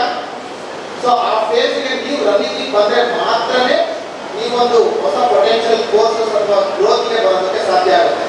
ಸಾಕಷ್ಟಿದೆ, ನೀವೆಲ್ಲರಿಗೂ ಎಕ್ಸ್ಪ್ಲೇನ್ ಮಾಡುವಂಥದ್ದು. ಒಂದು 2-3 ಎಕ್ಸಾಂಪಲ್ನ ಕೊಡ್ತೀನಿ.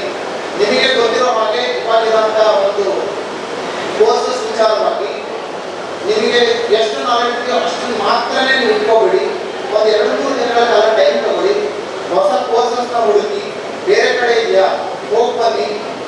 ನಾವು ಹೋಗಿ ಬರುವಂಥ ಖರ್ಚು ಜಾಸ್ತಿ ಆಗ್ಬೋದಿರೋ ವಿನಃ ನಾಲೆಡ್ಜಲ್ಲಂತೂ ಏನೂ ತೊಂದರೆ ಆಗಲ್ಲ.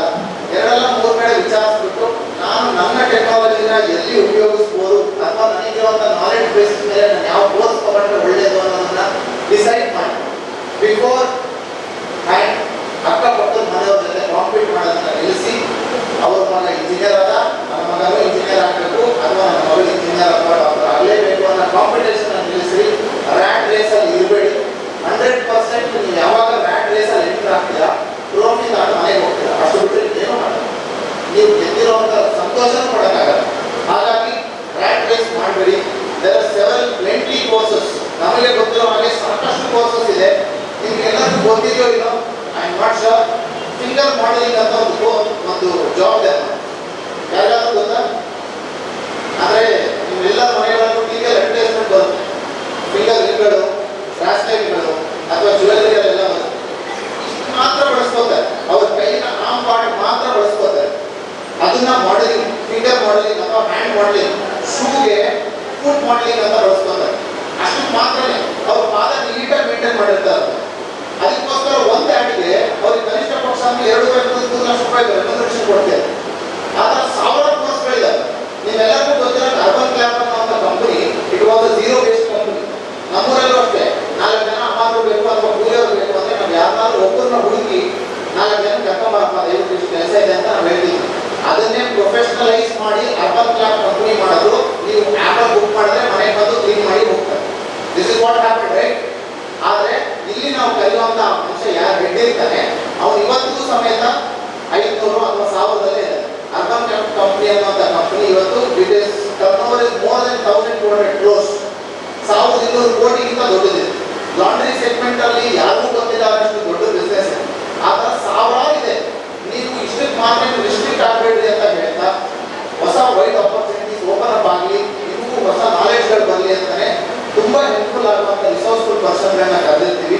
ದಯವಿಟ್ಟು ನಮ್ಮ ರಿಕ್ವೆಸ್ಟ್ ಒಂದೇ, ಅವರ ಸೆಷನ್ ತಗೊಳ್ಳೋವಂಥ ಟೈಮಲ್ಲಿ ಎದ್ದು ಓಡಾಡಬೇಡಿ, ಮಾತಾಡಬೇಡಿ.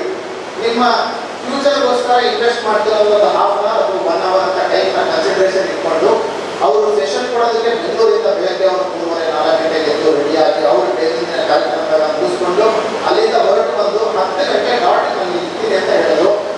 9:59ಗೆ ನಾವು ಅಲ್ಲಿ ರೀಚ್ ಆದರೆ 10 o'clock ಡಾಟ್ಗಿಂತ ಮುಂಚೆ ಅವರು ಆನ್ ಸ್ಪಾಟ್ ಇದ್ದಾರೆ. ನಾವು ಲೇಟ್ ಆದರೆ ಆಗಲಿ, ಅವ್ರು ಲೇಟ್ ಆಗಿಲ್ಲ. ಅವ್ರು ನಿಮಗೋಸ್ಕರ ಅಷ್ಟೊಂದೆಲ್ಲ ಶ್ರಮ ತಗೊಂಡು ಬಂದಿದ್ದಾರೆ ಅಂದಾಗ ನಿಮ್ಮಲ್ಲಿರೋಂಥ ರಿಕ್ವೆಸ್ಟ್ ನಮ್ಮ ಕಡೆಯಿಂದ ಬಂದೆ. ಅವ್ರ ಸೆಷನ್ ನಡೀಬೇಕಾದ್ರೆ ಸೈಲೆನ್ಸ್ ಮೇಂಟೈನ್ ಮಾಡಿ, ಅವ್ರಿಗೆ ಏನು ಹೇಳ್ತಾರೆ ಅದನ್ನು ಎಲ್ಲವನ್ನು ತಿಳ್ಕೊಳ್ಳಿ. ಅವರು ಭಾಳ ಇಂಪಾರ್ಟೆಂಟ್ ಆಗಿ ನಮ್ಮ ಹತ್ರ ಡಿಸ್ಕಸ್ ಮಾಡಿದಾಗ ಹೇಳಿದ್ರು, ಆಸ್ಕ್ ಮೀ ಎನಿಥಿಂಗ್ ಅನ್ನೋ ಒಂದು ಸೆಷನ್ನ ತಗೊಂಡಿದ್ದೀನಿ. ಯಾರು ಏನು ಬೇಕಾದ್ರೂ ಕೇಳ್ಬೋದು ನನ್ನ, ಅಥವಾ ಏದ್ರ ಬಗ್ಗೆ ಆದರೂ ಡೌಟ್ಗಳು ಕೇಳ್ಬೋದು. ನನಗೆ ಗೊತ್ತಿರೋಷ್ಟು ಎಲ್ಲವನ್ನು ಎಕ್ಸ್ಪ್ಲೇನ್ ಮಾಡ್ತೀನಿ ಅಂತ ಹೇಳಿದ್ದಾರೆ. ನಾಲೆಡ್ಜ್ನ ಶೇರ್ ಮಾಡುವಂಥ ಜನ ಸಿಗೋದು ಕಷ್ಟ ಇದೆ ಇವಾಗ. ನಾನು ಶೇರ್ ಮಾಡಿದ್ರೆ ಎಲ್ಲೋ ಉದ್ಧಾರ ಆಗ್ತಾನೆ ಅಥವಾ ನಾನು ಶೇರ್ ಮಾಡಿದ್ರೆ ಎಲ್ಲ ಅವನು ಬೆಳೀತಾನೆ ಅನ್ನೋವಂಥ ಸಮಾಜದಲ್ಲಿ ನಾನು ಎಲ್ಲವನ್ನು ತಿಳಿಸ್ಕೊಡೋದು ರೆಡಿ ಇದ್ದೀನಿ ಅಂತ ಬಂದಾಗ ನಾನು ನನ್ನ ಮನೆಯ ಡೋರ್ ವಿಂಡೋಸ್ನ ಓಪನ್ ಇಟ್ಟರೆ ಮಾತ್ರ ಬೆಳಕಾಗಲಿ ಹೊಸ ಒಂದು ನಾಲೆಡ್ಜ್ ಆಗಲಿ ಬರುವಂಥ ಸಾಧ್ಯ. ಹಾಗಾಗಿ ನಿಮ್ಮೆಲ್ಲರಲ್ಲೂ ರಿಕ್ವೆಸ್ಟ್ ಅದೇ, ಎಲ್ಲ ರೀತಿಯಲ್ಲೂ ಈ ಪ್ರೋಗ್ರಾಮ್ ನಿಮ್ಮೆಲ್ಲರಿಗೂ ಸಕ್ಸಸ್ಫುಲ್ ಆಗಬೇಕು. ನಿಮಗೆ ಕೇಳೋಕ್ಕೆ ಇಂಟ್ರೆಸ್ಟ್ ಇಲ್ಲ, ಸೈಲೆಂಟಾಗಿ ಮೊಬೈಲ್ ನೋಡ್ಕೊಂಡು ಕೂತ್ಕೊಳ್ಳಿ, ಗಲಾಟೆ ಮಾತ್ರ ಮಾಡಬೇಡಿ. ಕೇಳೋವಂಥವ್ರಿಗೆ ಡಿಸ್ಟರ್ಬ್ ಆಗಬಾರ್ದು ಅನ್ನೋ ಉದ್ದೇಶ. ಇನ್ನೊಂದು ಏನು ಅಂತಂದರೆ ಆ ಸೆಷನ್ ನಡೆಯುವಂಥ ಟೈಮಲ್ಲಿ ನಿಮ್ಮಿಂದ ಇನ್ನೊಬ್ಬರಿಗೆ ಡಿಸ್ಟರ್ಬ್ ಆಗಬಾರ್ದು ಅನ್ನೋ ಕಾರಣದಿಂದಾಗಿ ಹೇಳ್ಕೊಡ್ತಾ ಇದ್ವಿ, ನಿಮ್ಮ ಮೊಬೈಲ್ಗಳನ್ನ ಸೈಲೆಂಟಿಗೆ ಹಾಕೊಳ್ಳಿ. ದಯವಿಟ್ಟು ನಿಮ್ಮ ಯಾವುದೇ ಮೊಬೈಲ್ಗಳು ರಿಂಗಿಂಗಲ್ಲಿದ್ದರೆ ಸೈಲೆಂಟಿಗೆ ಮೇಂಟೈನ್ ಮಾಡಿ ಆ ಒಂದು ಕಾರ್ಯಕ್ರಮನ ಯಶಸ್ವಿ ಮಾಡಿಕೊಡಿ. ಈ ಒಂದು ಕಾರ್ಯಕ್ರಮದಲ್ಲಿ ಏನು ಒಂದು ಪ್ರತಿಭಾ ಪುರಸ್ಕಾರವನ್ನು ಪಡಿತಾ ಇರುವಂಥ ಎಲ್ಲ ವಿದ್ಯಾರ್ಥಿಗಳಿಗೂ, ಎಸ್ಪೆಷಲಿ ಅವರ ಪೇರೆಂಟ್ಸ್ಗೂ, ಟೀಚರ್ಸ್ಗೂ ಈ ಒಂದು ಪುರಸ್ಕಾರ ನೀವು ಕೊಡೋದಕ್ಕೆ ಕಾರಣಕರ್ತರಾಗಿ ಎಲ್ಲರೂ ನಮ್ಮ ಕಡೆಯಿಂದ ಧನ್ಯವಾದಗಳನ್ನು ತಿಳಿಸ್ತಾ, congratulations to all the students who have been selected for the prestigious. ನೀವು ಮಾಡಿರುವಂಥ ಈ ಒಂದು ಸಾಧನೆ ಇಲ್ಲಿಗೆ ನಿಲ್ಲದೆ ಇಲ್ಲಿಂದ ಇನ್ನಷ್ಟು ಮಟ್ಟಕ್ಕೆ ಉತ್ತುಂಗಕ್ಕೆ ಬೆಳೀಲಿ ಅಂತ ಕೇಳ್ಕೊಳ್ತಾ, ಒಳ್ಳೆ ಹೆಸರನ್ನ ಬರುವಂಥ ಒಂದು ಸ್ಥಾನಮಾನಗಳಿಗೆ ನೀವು ತಲುಪಬೇಕು. ನಮ್ಮ ಚಳ್ಳಕೆರೆ ತಾಲೂಕು ಅಥವಾ ನಮ್ಮ ಚಳ್ಳಕೆರೆ ಹೆಸರನ್ನ ರಾಜ್ಯ ಮಟ್ಟದಲ್ಲಿ ಹಾಗೂ ದೇಶ ಮಟ್ಟದಲ್ಲಿ ನೀವು ಬೆಳೆಸಬೇಕು ಅಂತ ಕೇಳ್ಕೊಳ್ತಾ ನಾನು ಈ ಮಾತುಗಳನ್ನ ಮುಗಿಸ್ತಾ ಇದ್ದೀನಿ. ಜೈ ವಾಸವಿ.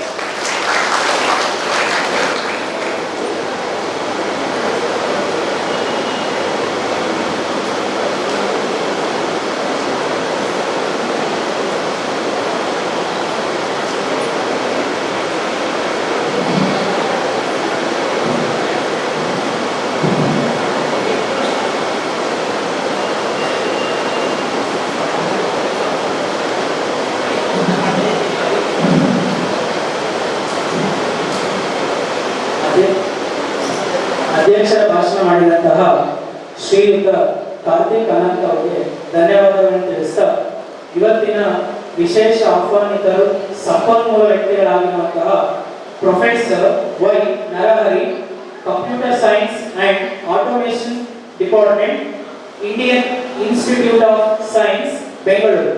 ಇವರು ತುಂಬಾ ಒಂದು ಬ್ಯೂಟಿಫುಲ್ ಆಗಿರುವಂತಹ ಸೆಷನ್ ನ ಸ್ಟೂಡೆಂಟ್ಸಿಗೋಸ್ಕರ ಅಂತಾನೆ ಪ್ರಿಪೇರ್ ಮಾಡ್ಕೊಂಡು ಬಂದಿದ್ದಾರೆ. ಹಾಗಾಗಿ ಪ್ರತಿಯೊಬ್ಬರಲ್ಲೂ ಪರ್ಸನಲ್ ರಿಕ್ವೆಸ್ಟ್ ಏನು ಅಂದ್ರೆ ಈ ಸೆಷನ್ ಅನ್ನ ದಯವಿಟ್ಟು ಯುಟಿಲೈಸ್ ಮಾಡ್ಕೊಂಡು. Thank you. ಬರ್ಕೊಳ್ಳೋದಕ್ಕೆ ಅಥವಾ ಏನಾದರೂ ಪಾಯಿಂಟ್ಸ್ ನೋಟ್ ಡೌನ್ ಮಾಡೋದಕ್ಕೆ ನಾನು ತಂದಿಲ್ಲ ಅನ್ನೋಂಥ ಇದ್ರೆ ಈ ಒಂದು ಸೆಷನ್ ಯೂಟ್ಯೂಬ್ ಲೈವ್ ಹೋಗಿದೆ ಹಾಗೂ ಸಿಟಿ ಚಾನಲ್ ಅಲ್ಲೂ ಲೈವ್ ಬರ್ತಾ ಇದೆ. ಯೂಟ್ಯೂಬ್ ನಲ್ಲಿ ವಾಸವಿ ಯುವಜನ ಸಂಘ ಚಳ್ಳಕೆರೆ ಅಂತ ಸರ್ಚ್ ಮಾಡಿದ್ರೆ ನಿಮ್ಗೆ ಆ ಪೇಜ್ ಸಿಗುತ್ತೆ. ಅಕಸ್ಮಾತ್ ನೀವು ಮನೆಗೆ ಹೋದ್ಮೇಲೆ ಸಹ ಇನ್ನೊಂದು ರೌಂಡ್ ನಾನು ಅದನ್ನ ನೋಟ್ ಡೌನ್ ಮಾಡಬೇಕು ಅನ್ನೋದಾದ್ರೆ ಯೂಟ್ಯೂಬ್ ಅಲ್ಲಿ ನಿಮಗೆ ಸಿಗುತ್ತೆ. ಅಲ್ಲೂ ಸಹ ನೀವು ಮತ್ತೆ ಅದನ್ನ ಓಪನ್ ಮಾಡಿ ಚೆಕ್ ಮಾಡ್ಕೋಬಹುದು. Right now is 11:58. Good morning everybody. ಎಲ್ಲರಿಗೂ ಶುಭೋದಯ. అందరికీ ಶುಭೋದಯ. ಮೊದಲನೇದಾಗಿ ಜಗನ್ಮಾತೆ ಆಗಿರುವ ಶ್ರೀ ವಾಸವಿ ಕನ್ಯಕಾ ಪರಮೇಶ್ವರಿ ಅಮ್ಮನವರಿಗೆ ನಾವು ಎಲ್ಲರೂ ಕೂಡ ಶಿರಸಾಷ್ಟಾಂಗ ನಮಸ್ಕಾರಗಳನ್ನು ನಾವು ಮಾಡಿ ನಾವು ಮುಂದಿನ ಕಾರ್ಯಕ್ರಮವನ್ನು ನಾವು ಯೋಜನೆ ಮಾಡೋಣ. At the outset, I would like to congratulate all my young friends, those of you who have completed your 10th standard in flying colors, and all those of you who have completed your PUC and 12th standard in flying colors. All of us should give a wide applause to all the students who have done so well in their examinations. At the same time, I would like to congratulate the parents of all the students who have done exceedingly well in their exams. Let's give a wide applause to all the parents. And then we must congratulate and thank all the teachers who have provided tremendous inspiration to all the students who have done exceedingly well. Let's actually give a wide applause to all the inspiring teachers. And finally, we should thank and congratulate Shri Vasavi Yuvajana Sangha, which is led by the dynamic Kartik, which was led by the dynamic Chetan, and which has very dynamic and dashing youngsters, including Raghavendra, Ravi, and all of you. Let's give a wide applause to Vasavi Yuvajana Sangha. So today, my program will be the following. I will first give a 20 to 25 minute lecture on what the students who have done very well should be doing after 10th standard and after 12th standard. So for this, I have prepared some slides. I will show you the slides and then I will try to take you through the wonderful opportunities that exist in front of all the bright students here. We will do that for the first 20 minutes. ಮೊದಲ 20 ನಿಮಿಷಗಳಲ್ಲಿ ನಾನು ಕೆಲವೊಂದು slides prepare ಮಾಡಿದ್ದೀನಿ. ಆ slides ಮೂಲಕ ಕೆಲವು ವಿಷಯಗಳನ್ನು ನಾನು ಹೇಳುವುದಕ್ಕೆ ನಾನು ಪ್ರಯತ್ನ ಮಾಡ್ತೀನಿ. ತಾವು ಎಲ್ಲರೂ ಕೂಡ ಸಾವಧಾನವಾಗಿ ಕೇಳಿಕೊಳ್ಳಿ. ಇದು ಆದ ನಂತರ ಇನ್ನೂ ಒಂದು 20 ನಿಮಿಷಗಳ ಕಾಲ ನಿಮಗೆ ಏನಾದರೂ ಕ್ವೆಶ್ಚನ್ಸ್ ಇದ್ದರೆ, ನಿಮಗೆ ಏನಾದರೂ ಪ್ರಶ್ನೆಗಳಿದ್ದರೆ ನನ್ನನ್ನು ನೀವು ಫ್ರೀಯಾಗಿ ಕೇಳಬಹುದು. ನಾನು ಅದಕ್ಕೆ ಸಮಾಧಾನವನ್ನು ಹೇಳುವುದಕ್ಕೆ ನಾನು ಪ್ರಯತ್ನ ಪಡ್ತೀನಿ.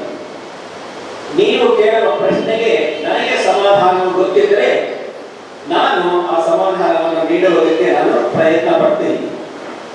ಈಗ ಮೊದಲನೆಯದಾಗಿ ಸ್ಲೈಡ್ಸ್ ಅನ್ನು ಡಿಸ್ಪ್ಲೇ ಮಾಡಬೇಕೆಂದು ಪ್ರಾರ್ಥನೆ. I will first give a lecture for about 20 minutes.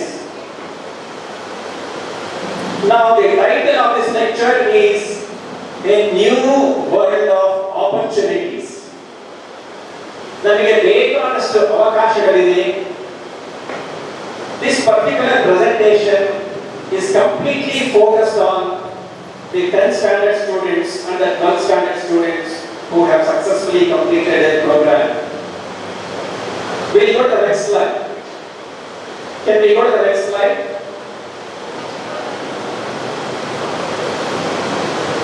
The world is changing in a very rapid way. ಈ ಪ್ರಪಂಚ ಎನ್ನುವುದು ಒಂದು ವಿಧವಾಗಿ ಸೂಪರ್ ಫಾಸ್ಟ್ ಆಗಿ ಮೂವ್ ಆಗ್ತಾ ಇದೆ. ಅದು ನಮಗೆಲ್ಲರಿಗೂ ಕೂಡ ಗೊತ್ತಿರೋ ವಿಷಯ. ನಮ್ಮ human ಹಿಸ್ಟರಿನಲ್ಲಿ we are in one of the most exciting periods in human history.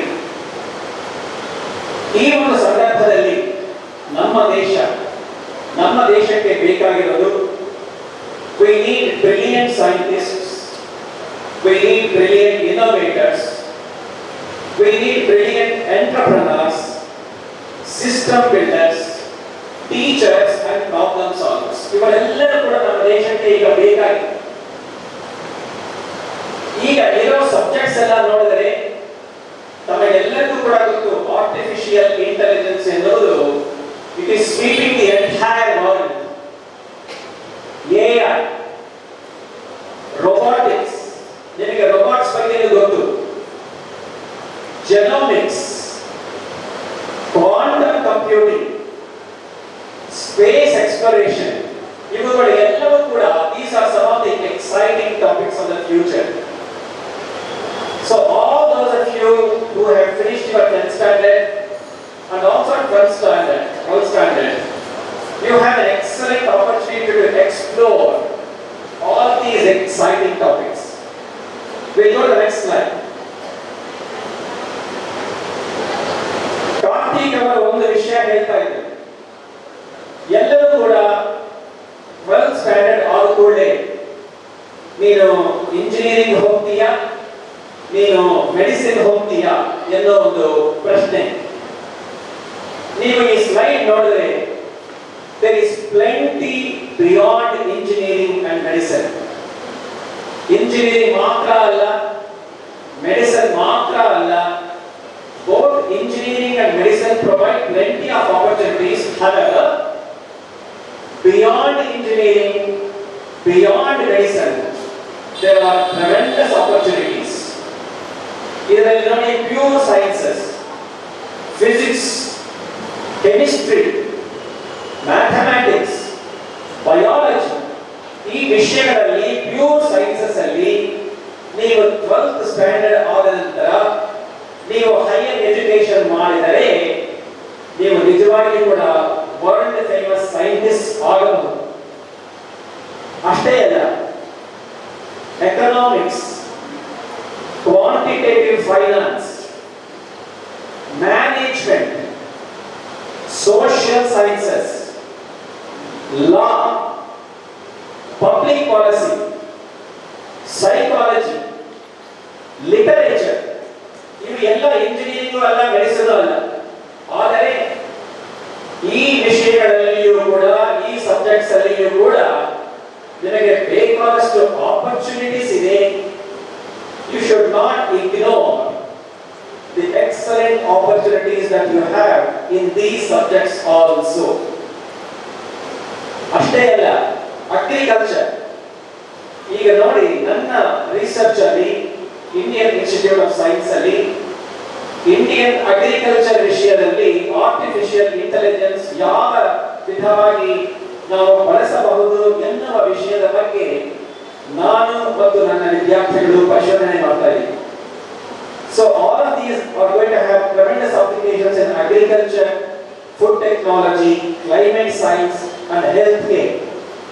ಅದರಿಂದ ಇಂಜಿನಿಯರಿಂಗ್ ಅಂಡ್ ಮೆಡಿಸಿನ್ ಅದರ ವಿನಃ ಬೇಕಾದಷ್ಟು opportunities, they are all in front of you. Will go to the next slide. ನಾವು ನಮ್ಮ ಅಭ್ಯಾಸವನ್ನು ಮಾಡುವಾಗ, ನಮ್ಮ ಹೈಯರ್ ಎಜುಕೇಶನ್ ಮಾಡುವಾಗ ನಮಗೆ ಏನು ಮುಖ್ಯ ಅಂದ್ರೆ, ರೈಟ್ ನಾವು India needs creators and innovators and not job seekers. ನಾವು ಹೈಯರ್ ಎಜುಕೇಶನ್ ಮಾಡಿದರೆ ನಾವು ಯಾವುದೋ ಒಂದು ಉದ್ಯೋಗ ಮಾಡುವುದಕ್ಕೆ, ಯಾವುದೋ ಒಂದು ಜಾಬ್ ಮಾಡುವುದಕ್ಕೆ ಮಾತ್ರ ನಾವು ಹೈಯರ್ ಎಜುಕೇಶನ್ ಮಾಡ್ತಾ ಇದ್ದೀವಿ ಅಂತ ಖಂಡಿತವಾಗಿ ಕೂಡ ಅನ್ಕೋಬೇಕು. ನಾವು ಹೈಯರ್ ಎಜುಕೇಶನ್ ಮಾಡೋದು ಯಾವುದಕ್ಕೆ ಅಂದರೆ, our country needs creators and innovators. We should be creating jobs. We should not be seeking jobs. We should be creating jobs for other people. ನೋಡಿ, ಟೆಕ್ನಾಲಜಿ ಹಾಗೂ ರಿಸರ್ಚ್ ಇದನ್ನು ನಾವು ಬಳಸಿದರೆ we can improve health care, we can improve water, we can improve education, we can also improve agriculture. ಅದರಿಂದ ನಾವು ಏನು ಪ್ರಶ್ನೆ ಕೇಳ್ಕೋಬೇಕು ಅಂದ್ರೆ, which job I will get ಎನ್ನುವುದು ನಮ್ಮ ಪ್ರಶ್ನೆ. Usually we ask the question, when I do this course, when I do B.Tech in computer science or when I do MBBS, what is the kind of job I am going to get? What is the package I am going to get? These are the usual questions that we ask. But these are not the questions that we should be asking. We should be asking, what problem can I solve? What problems of India can I solve? ಎನ್ನೋ ಒಂದು inspiration ಆಗಿ ನೀವು ಎಲ್ಲರೂ ಇರಬೇಕಾಗುತ್ತೆ when you do your higher education. We'll go to the next slide. ಅದರಿಂದ ನೀವು higher education ಮಾಡುವಾಗ there are some basic principles. There are some basic principles. ಇದನ್ನು ಚೆನ್ನಾಗಿ ನೀವು ನೆನಪಿಟ್ಕೊಳ್ಳಿ. There are 5 things here. Number 1, seek understanding, not memorization. ಈ ತರ ಕಾರ್ತಿಕ್ ಹೇಳಿದ್ರು. Memory ಅಂದ್ರೆ ನಮ್ಮ ಪೆನ್ ಡ್ರೈವ್ ಅಲ್ಲೂ ಇರುತ್ತೆ, ಪುಸ್ತಕದಲ್ಲೂ ಇರುತ್ತೆ, ಕಂಪ್ಯೂಟರ್ ಅಲ್ಲೂ ಇರುತ್ತೆ. We don't require the human brain to just memorize. ಇದುವರೆಗೂ ಕೂಡ maybe you have memorized and got your 90%, 95% and so on. But in your B.Tech level or MBBS, in your higher education, memory is not going to help you. What is going to help you is you should understand the subject. You should understand how things will work. You should understand fundamentals.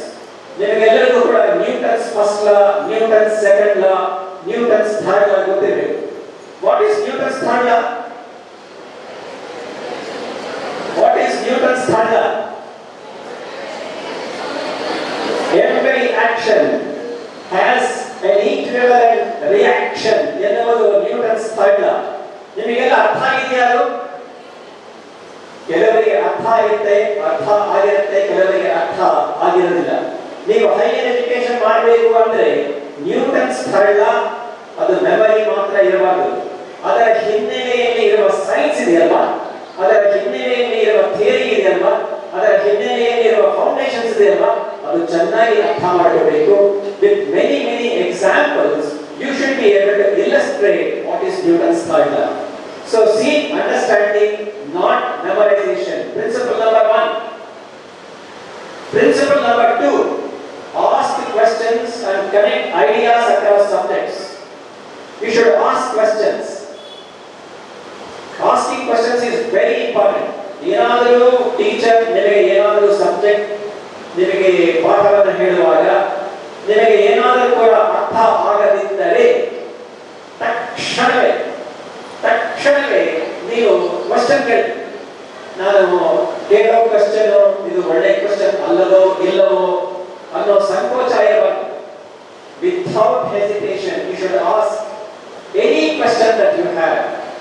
And teachers will not mistake. lecturers and professors will not mistake. In fact, we will be happy if actually the students ask us many more questions. We will be very happy when more questions are asked. So we will also be able to teach better. So ask questions. This is principle number 2.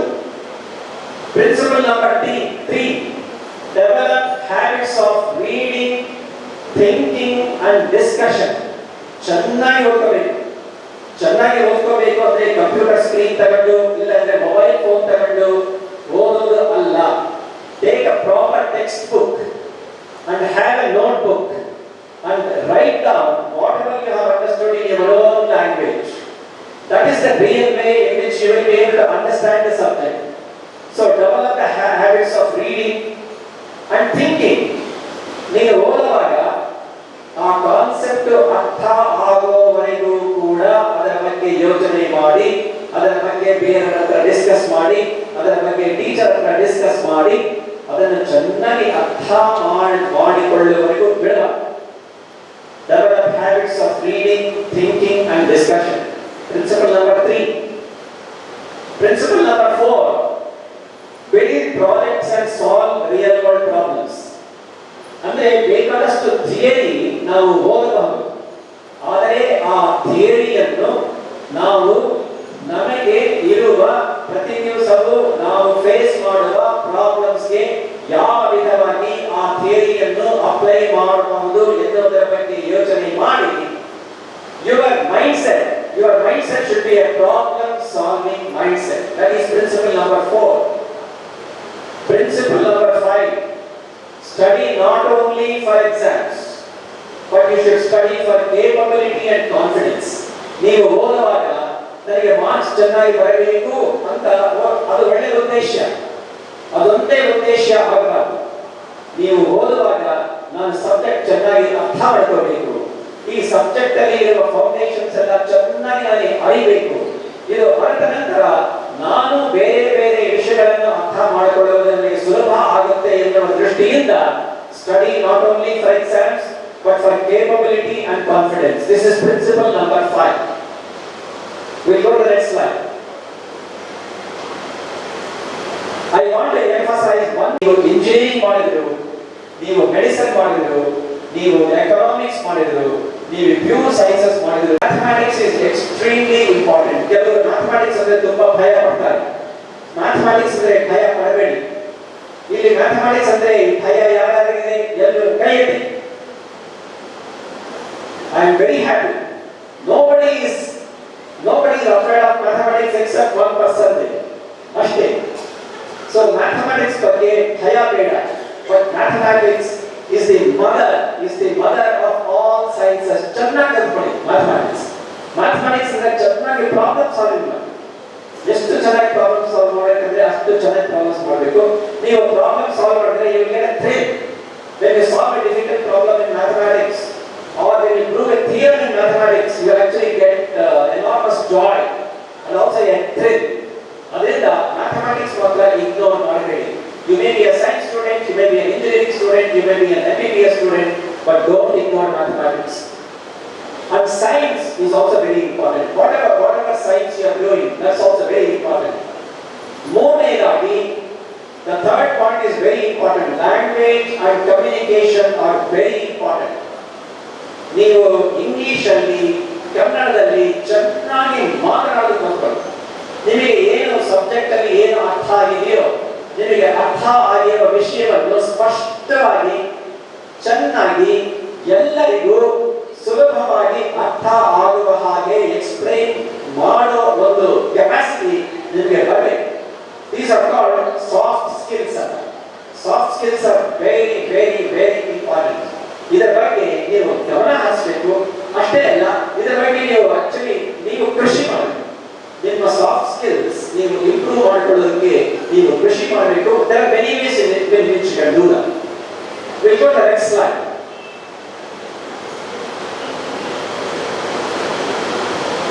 ಇದು ಏನು ಹೇಳಿ, ವಿದ್ಯಾ ಪುರಾಣ ನ ಸುಖಂ ನ ನಿದ್ರಾ. ಇದರ meaning ಹೇಳಿ, ಯಾರನ್ನು ಹೇಳಿ ಇದರ ಮೀನಿಂಗ್? ವಿದ್ಯಾ ಪುರಾಣ ಅಂದ್ರೆ ಯಾರಾದರೆ ವಿದ್ಯೆಯನ್ನು ಕಲಿಯಬೇಕು.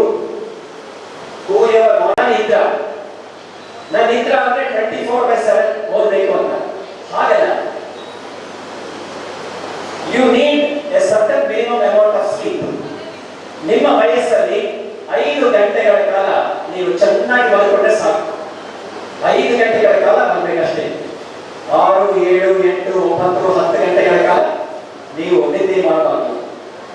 ದಟ್ ಈಸ್ ನ ನಿದ್ರಾ ನ ಸುಖಂ. ನ ಸುಖಂ ಅಂದ್ರೆ when you choose a college, for example, I will tell you one simple thing that happened recently.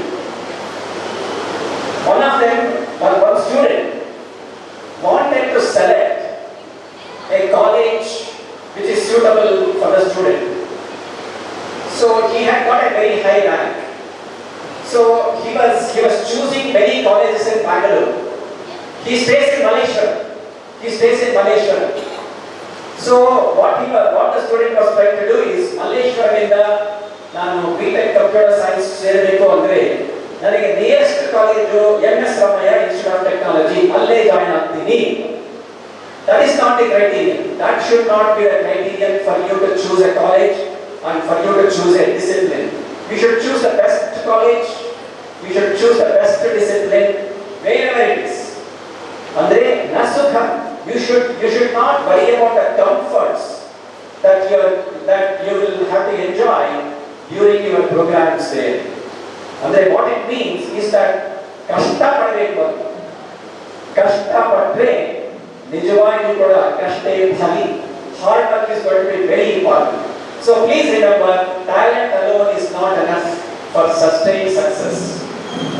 Behind every achievement there is discipline and there is persistence. Andre discipline andre ಕ್ರಮಶಿಕ್ಷಣ, persistence andre never say die. That's called persistence. Even if you are brilliant, if you don't have discipline, you will struggle. Hard work remains the most reliable path to excellence. Hard work is the most important thing. So this is my last but one slide. We will go to the final slide now. We will go to the next slide.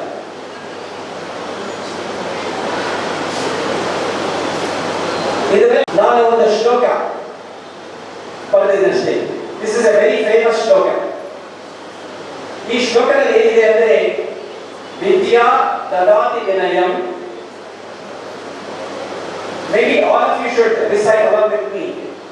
Heavy vidya ददाति विनयं विनयाद्यति पात्रतां पात्रत्वात् धनमाप्नोति धनात् धर्मं ततः सुखं. ಇಲ್ಲಿ last ಏನಿದೆ ಹೇಳಿ, ಸುಖಂ. ಅಂದರೆ that is our final objective. Our final objective is happiness. Our final objective happiness. For Vidya means higher education. 10th standard students are going to PUC. The 12th standard students are going towards another higher education career. But Vidya dadati vinayam. Vinaya bari. ಇದಕ್ಕೆ ನಾನು ಒಂದೇ ಒಂದು example ಕೊಡ್ತೀನಿ. ನಾನು P U C ಮಾಡಿದಾಗ ನನಗೆ ಒಂದು ಅಭಿಪ್ರಾಯ ಇತ್ತು. ನಾನು ಪಿ ಯು ಸಿನಲ್ಲಿ ತುಂಬಾ ಚೆನ್ನಾಗಿ ನನಗೆ ಮಾರ್ಕ್ಸ್ ಬಂದಿದೆ, ನನಗೆ ಎಲ್ಲ ಗೊತ್ತು ಅನ್ನೋ ಒಂದು ಧೀಮ ಇತ್ತು, ಒಂದು ಅಹಂಕಾರ. ಆ ನಂತರ ನಾನು B.Tech ಸೇರ್ಕೊಂಡ ನಂತರ ನನಗೆ ಏನು ಅರ್ಥ ಆಯ್ತು ಅಂದ್ರೆ, ಆ 4 ವರ್ಷ ನನಗೆ ಏನು ಅರ್ಥ ಆಯ್ತು ಅಂದ್ರೆ, ನನಗೆ ನಿಜವಾಗಿಯೂ ಕೂಡ ನಾನು ಎಲ್ಲ ತಿಳಿದಿದ್ದೀನಿ, ಅಂದುಕೊಂಡಿದ್ದೀನಿ. ಆದರೆ ತಿಳಿದುಕೊಂಡಿದ್ದೀನಿ, ಬಟ್ ನಾನು ತಿಳಿಯದೇ ಇರುವ ವಿಷಯಗಳು ಬೇಕಾದಷ್ಟು ಇದೆ ಅಂತ ಗೊತ್ತಾಯ್ತು B.Tech ಅಲ್ಲಿ. ಆ ನಂತರ M.Tech ಮಾಡಿದ ನಂತರ ನಾನು ತಿಳಿದಿರೋ ವಿಷಯಗಳು ತುಂಬಾ ಕಮ್ಮಿ, ನಾನು ತಿಳಿಯದೇ ಇರುವ ವಿಷಯಗಳು ತುಂಬಾ ಜಾಸ್ತಿ ಇದೆ ಅಂತ M.Tech ಅಲ್ಲಿ ಗೊತ್ತಾಯ್ತು. ಆ ನಂತರ ನಾನು PhD ಮಾಡಿದ ಮೇಲೆ ನನಗೆ ಏನ್ ಗೊತ್ತಾಯ್ತು ಅಂದ್ರೆ, ನನಗೇನು ಗೊತ್ತಿಲ್ಲ. ಅಂದ್ರೆ ವಿದ್ಯಾ ದದಾತಿ ವಿನಯ, ಅಂದ್ರೆ ವಿದ್ಯೆಯಿಂದ ಅದು ವಿನಯ ಬರುತ್ತೆ. ಅಂದ್ರೆ you should get that feeling of humility with higher and higher levels of education. Vinayat yati ಪಾತ್ರತ. ಪಾತ್ರತ ಅಂದ್ರೆ ಕ್ವಾಲಿಫಿಕೇಶನ್. ಅಂದ್ರೆ ನಾವು ಚೆನ್ನಾಗಿ ನಮಗೆ ಹ್ಯುಮಿಲಿಟಿ ಇದ್ರೆ we will have that qualification, we will have that desire to go higher and higher in education. That is called patrata, qualification. ಪಾತ್ರತ್ವ ಧನ ಆಪ್ನೋತಿ. ಪಾತ್ರತೆಯಿಂದ ಏನು ಬರುತ್ತೆ ಅಂದ್ರೆ ಧನ ಬರುತ್ತೆ. ಧನ ಅಂದ್ರೆ there are two different types of ಧನ. ಧನ ಅಂದ್ರೆ money. There are two different kinds of money. ಒಂದು ಲಕ್ಷ್ಮಿ, ಇನ್ನೊಂದು ಸರಸ್ವತಿ. ಧನಗಳು ಎರಡು ವಿಧ ಇದೆ. ಒಂದು ಲಕ್ಷ್ಮಿ, ಇನ್ನೊಂದು ಸರಸ್ವತಿ. ನಿಮ್ಮನ್ನೆಲ್ಲ ನಾನೊಂದು ಪ್ರಶ್ನೆ ಕೇಳ್ತೀನಿ, ನಿಮಗೆ ನಾನೊಂದು ಚಾಯ್ಸ್ ಕೊಡ್ತೀನಿ. ನಿಮಗೆ ಲಕ್ಷ್ಮಿ ಬೇಕಾ, ನಿಮಗೆ ಸರಸ್ವತಿ ಬೇಕಾ ಅಂತ ನಾನು ಒಂದು ಪ್ರಶ್ನೆ ಕೇಳ್ತೀನಿ. ಎಷ್ಟು ಜನ ಈ ಲಕ್ಷ್ಮಿ ಬೇಕು ಅನ್ನೋರೆಲ್ಲ ಕೈ.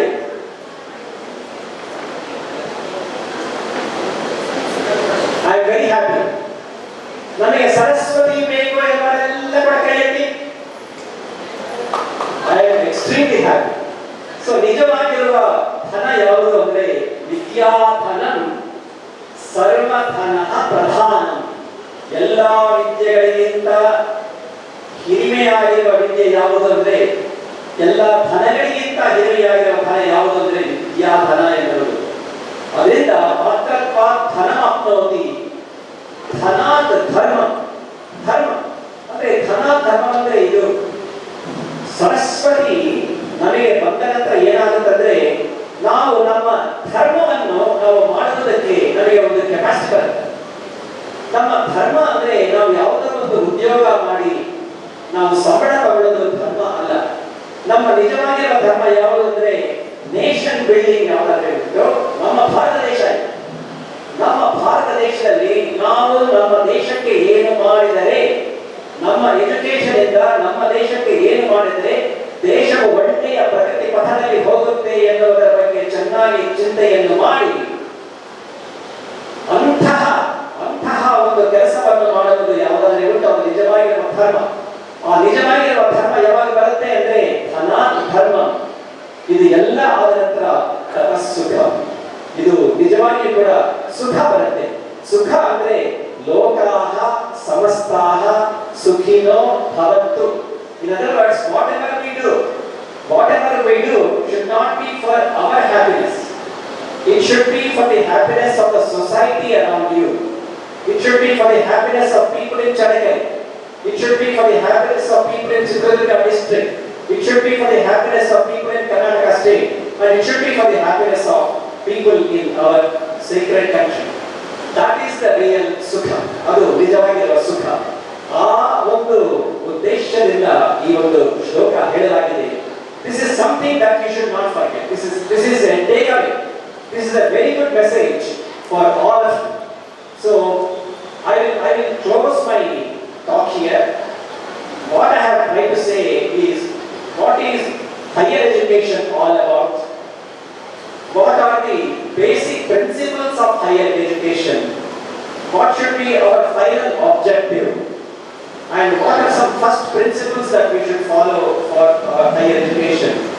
And you should think beyond engineering and medicine. Engineering and medicine are not the only things that we should be thinking about.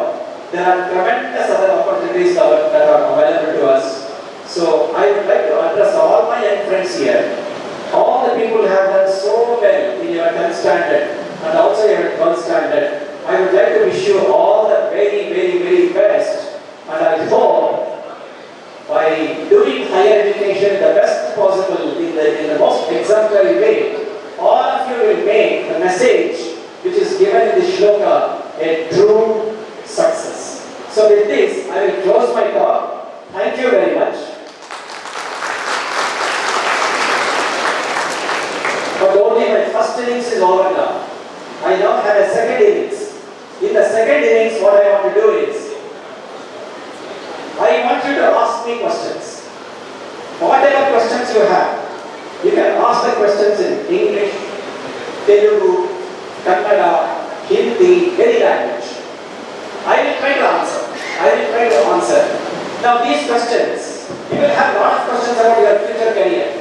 You will have a lot of questions about what you should be doing. You will have a lot of questions about what kind of opportunities you will have. So I would like to take all the questions maybe for 15-20 minutes. And whoever is asking the question, the mic will come to the person. You should actually raise your hand. The mic will be brought to you, and then you should announce your name. You should also say whether you are from 10th standard or 12th standard or a parent. And then you should ask a very brief question. It should be a very short question. Your question should not be for 2 minutes and 3 minutes. You should finish your question in 20 seconds or 30 seconds. So we can start the session now. Who wants to go first? If nobody wants to go, I will randomly select somebody here.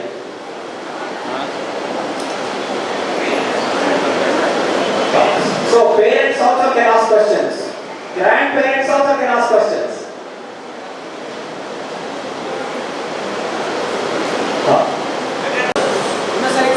Quantum computers. Using computers.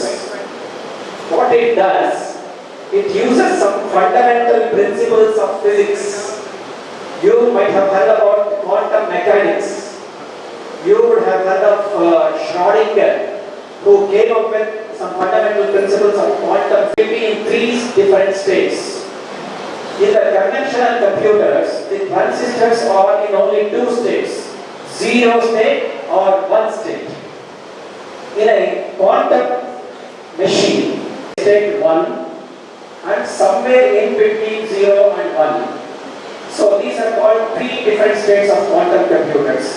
So by using some fundamental principles of physics, in particular quantum physics, they are actually able to build some circuits, some experimental facilities by which even very complex computations also can be done by that experimental facility. This is called quantum computation. It is still in very preliminary stages. It will take about another 5 to 10 years before quantum computation actually becomes affordable. Right now it is not affordable.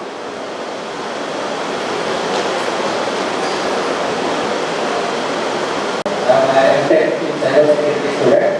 I am asking the question is, why MBBS and engineering is settled in the people mindset that it is after 12, it's a good way. ಯಾಕೆ MBBS ಮತ್ತು engineering ಪೇರೆಂಟ್ಸ್ಗಳ mindset ಆಗಿರ್ಬೋದು ಅಥವಾ ಸ್ಟೂಡೆಂಟ್ಗಳ mindset ಆಗಿರ್ಬೋದು after 12th demanding course ಆಗಿ ಯಾಕೆ ಬದಲಾಯಿತು? ಈಗ ರಾಜ್ಯದಲ್ಲಿ ಎಕನಾಮಿಕ್ಸ್ ಆಗಿರ್ಬೋದು, ಅಗ್ರಿಕಲ್ಚರ್ ಆಗಿರ್ಬೋದು, ಬೇರೆ ಎಲ್ಲ ವಿಷಯಗಳಿಗಿಂತಲೂ MBBS ಮತ್ತು ಇಂಜಿನಿಯರಿಂಗ್ ಏನಕ್ಕೆ ಅಷ್ಟೊಂದು ಪ್ರಾಮುಖ್ಯತೆ ಬಂತು? MBBS to engineering. Sir, what is the final part of your question? MBBS ಗಿಂತಲೂ ಬೇರೆ ಸಬ್ಜೆಕ್ಟ್ಗಳಿಗೆ ಅಥವಾ ಬೇರೆ ಕೋರ್ಸ್ಗಳಿಗೆ ಪ್ರಾಮುಖ್ಯತೆ ಬರಲಿಲ್ಲ. ಇಂಜಿನಿಯರಿಂಗು ಮತ್ತೆ ಯಾವುದು MBBSಗೆ ಮಾತ್ರ ಏನಕ್ಕೆ ಅಷ್ಟೊಂದು ಪ್ರಾಮುಖ್ಯತೆ ಬಂತು? SLC ಅಥವಾ PUC ಆದ Okay. Saying that engineering and medicine are continuing to be very prominent, right? So then, why should we not take up engineering and medicine? That was your question, right? Okay. So, when I said there is plenty beyond engineering and medicine, I did not mean that you should not get into engineering or you should not get into medicine. There are plenty of opportunities in engineering, plenty of opportunities in medicine. However, there are also plenty of opportunities in other disciplines beyond engineering and medicine. I will give you some examples. One example is, all of you know about Indian Institutes of Technology, IITs. How many IITs are there? How many IITs are there in India? 23. 23 IITs are there. Now, IITs are famous for engineering education. Now, about 15 years back, the Indian government also started what are called ICERs. How many of you know about ISAS, Indian Institute of Science, Education and Research. It is actually right now Pune, Trivandrum, Mohali, Bhubaneswar, Tirupati, and there are about 15 Indian Institutes of Science, Education and Research. ಇಲ್ಲಿ ಏನು ಕೋರ್ಸ್ಗಳು offer ಮಾಡ್ತಾರೆ ಅಂದರೆ ಅವರು physics, chemistry, mathematics and biology, ಇದರಲ್ಲಿ ನಾವು 4 ವರ್ಷ BE course, BTech course ಮಾಡ್ತೀವಿ. ISAS ಅಲ್ಲಿ ಅವರು ಏನು ಮಾಡ್ತಾರೆ ಅಂದರೆ 4 ವರ್ಷಗಳಲ್ಲಿ they give you a degree called BS, Bachelor of Science. It's a 4-year program. It is very different from BSc. BSc is a 3-year program, but a BS is a 4-year program. And if the students spend 1 more year, they will also get what is called MS. So you will get BS and MS. ಈಗ 15 ವರ್ಷಗಳ ಹಿಂದೆ ಪ್ರಾರಂಭವಾಗಿರುವ ISAS ಅಲ್ಲಿ BS, MS ಮಾಡಿದವರು ಒಳ್ಳೆ jobs ಇದ್ದಾರೆ. They are not in engineering, they are not in medicine, they are all scientists. ನಮ್ಮ ಭಾರತ ದೇಶದಲ್ಲಿ ಸುಮಾರು ಒಂದು 100 ರಿಸರ್ಚ್ ಅಂಡ್ ಡೆವಲಪ್ಮೆಂಟ್ ಲ್ಯಾಬೊರೇಟರೀಸ್ ಇದೆ. Council for scientific and industrial research ಅಂತ, ಆನಂತರ defence research and development organisation, Indian space research organisation, ಆನಂತರ department of atomic energy, Channakere ಹತ್ತಿರ ಕೂಡ IISc ಇದೆ, DRDO ಇದೆ, ಆನಂತರ ಡಿಪಾರ್ಟ್ಮೆಂಟ್ ಆಫ್ ಅಟಾಮಿಕ್ ಎನರ್ಜಿ ಇದೆ. ಇಲ್ಲಿ ನಿಮಗೆ ಜಾಬ್ ಸಿಗಬೇಕು ಅಂದರೆ ನಿಮಗೆ BTech, ಆನಂತರ MTech, ಆನಂತರ ಮೆಡಿಸಿನ್ ಬೇಕಾಗಿಲ್ಲ. ನೀವು ISAS ಅಲ್ಲಿ ನೀವು BS ಆಗಲಿ MS ಆಗಲಿ ಮಾಡಿದ್ರೆ you will get excellent jobs, because so in order to produce scientists, and they also have tremendous opportunities. This is my first example. The second example I would like to give is quantitative finance. Quantitative finance ಅಂದ್ರೆ ಈಗ ನೀವು financial trading ಬಗ್ಗೆ ಗೊತ್ತಿರಬೇಕು. Investment finance ಬಗ್ಗೆ ಗೊತ್ತಿರಬೇಕು. Investment finance ಅಲ್ಲಿ ಆನಂತರ financial trading ಅಲ್ಲಿ there are specialized courses which you can do after PUC. For that, what you will have to do is you will have again do a BS in mathematics. BS in mathematics ಮಾಡಿ you can actually do other courses which are beyond that. Then you will be able to work in what is called quantitative finance. This is the second example. Third example is ನಿಮಗೆಲ್ಲ ಎಲ್ಲರೂ lawyers ಪರಿಚಯ ಇದೆ. So you can also become an advocate. ಈಗ about 10 years back or 20 years back, advocates, lawyers ಅಂದ್ರೆ they were of a particular type. But now the new generation lawyers, new generation advocates are very different. They actually use data science, they use artificial intelligence. ಅದನ್ನೆಲ್ಲ ಅವರು ಉಪಯೋಗ ಮಾಡಿಕೊಂಡು they are able to do very well in their own jurisprudence of the law profession. ಅದರಿಂದ so these are other opportunities that you have. In fact, engineering medicine ಅಲ್ಲಿ ಇರೋ opportunities ನಾವು ನೋಡಿದರೆ about 30% of the total opportunities only are in engineering and medicine. 70%, the remaining 70% of the opportunities are actually in other than engineering and medicine. All that I am trying to say is, it is not that you should not go into engineering or medicine. However, there are other opportunities also that you should be looking at.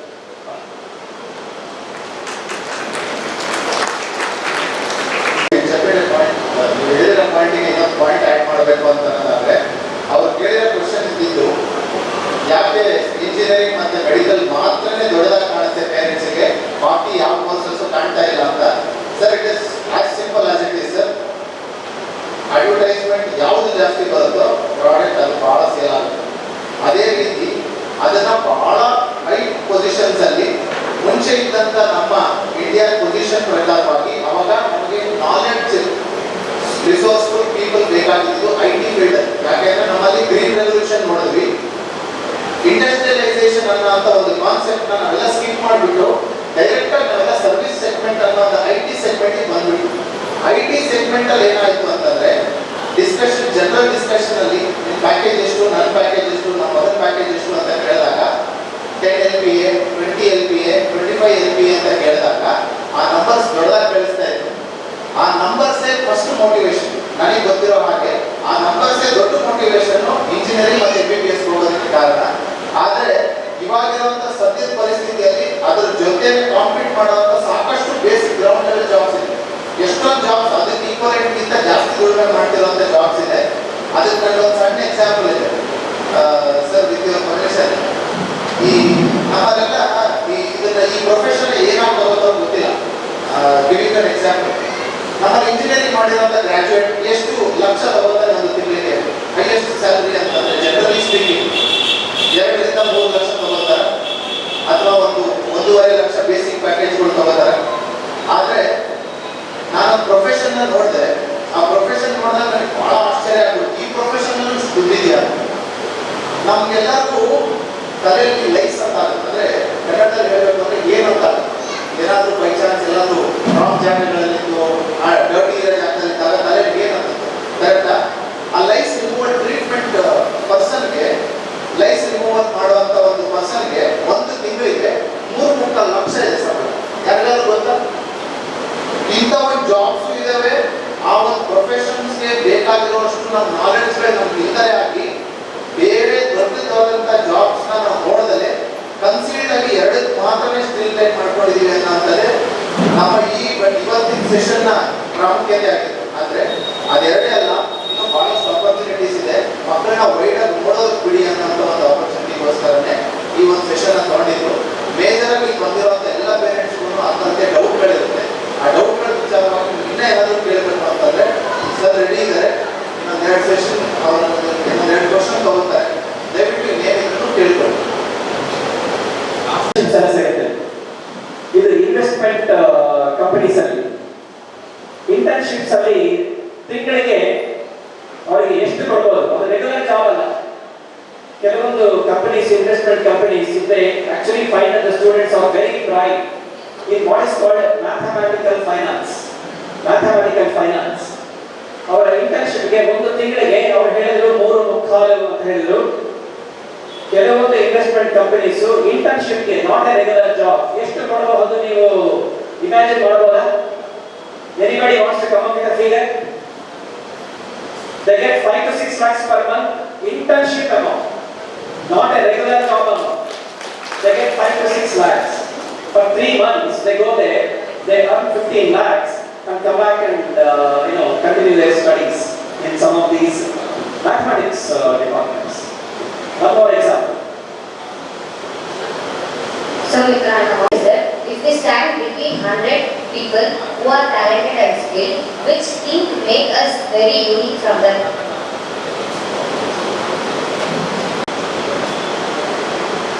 See, if you want to make yourself different, you have to work hard. Hard work is actually behind everything. If you are able to work hard, then I will tell you how hard work will help you. If you are with 100 students, all the 100 students may be equally intelligent, they may be equally bright. But what differentiates you from the other people will be, you are actually spending some more time. You are trying to understand things perfectly. So whenever you want to do a particular thing, right? If you want to complete the job, the first 90% is very easy. The last 10% is going to be very difficult. The last mile. This is a last mile anta. ಆ last mile ನೀನು ಚೆನ್ನಾಗಿ ಇದು ಮಾಡಬೇಕು ಅಂದರೆ ಆ subject ಬಗ್ಗೆ ಚೆನ್ನಾಗಿ ತಿಳ್ಕೊಂಡು ಚೆನ್ನಾಗಿ ವರ್ಕ್ ಮಾಡಿ, then you will be able to complete the whole thing. So in an assembly of 100 students, 99 students may be very bright, but they will go all the way up to 90%, 95%. They will not go up to the 100%. You should be very persistent. You should be hard working. And you should not sleep until and unless that problem is completely done. ಇದಕ್ಕೆ ಏನು ಬೇಕು ಅಂದರೆ hard work ಬೇಕು, persistence ಬೇಕು. If you have these 2 qualities, then you will be able to differentiate yourself from these 100 people. There is no doubt about it.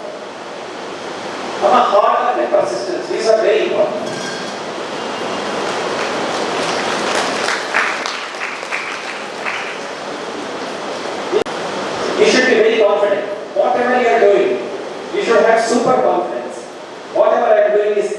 ಅನ್ನೋ ಒಂದು confidence ಇರಬೇಕು. ಆ ನಂತರ I also talk about question. If you don't understand something you should question. Whenever you are going from one step to another step, you should question and then get a satisfactory answer to that question. Then the next step will be very, very clear. So you should be very perfect in understanding a concept, and you should not you should not stop unless and until that concept is completely understood.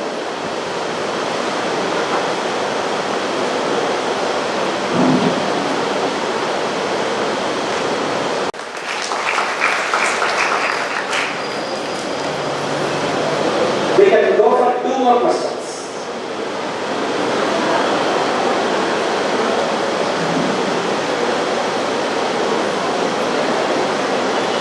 Why don't you ask one question?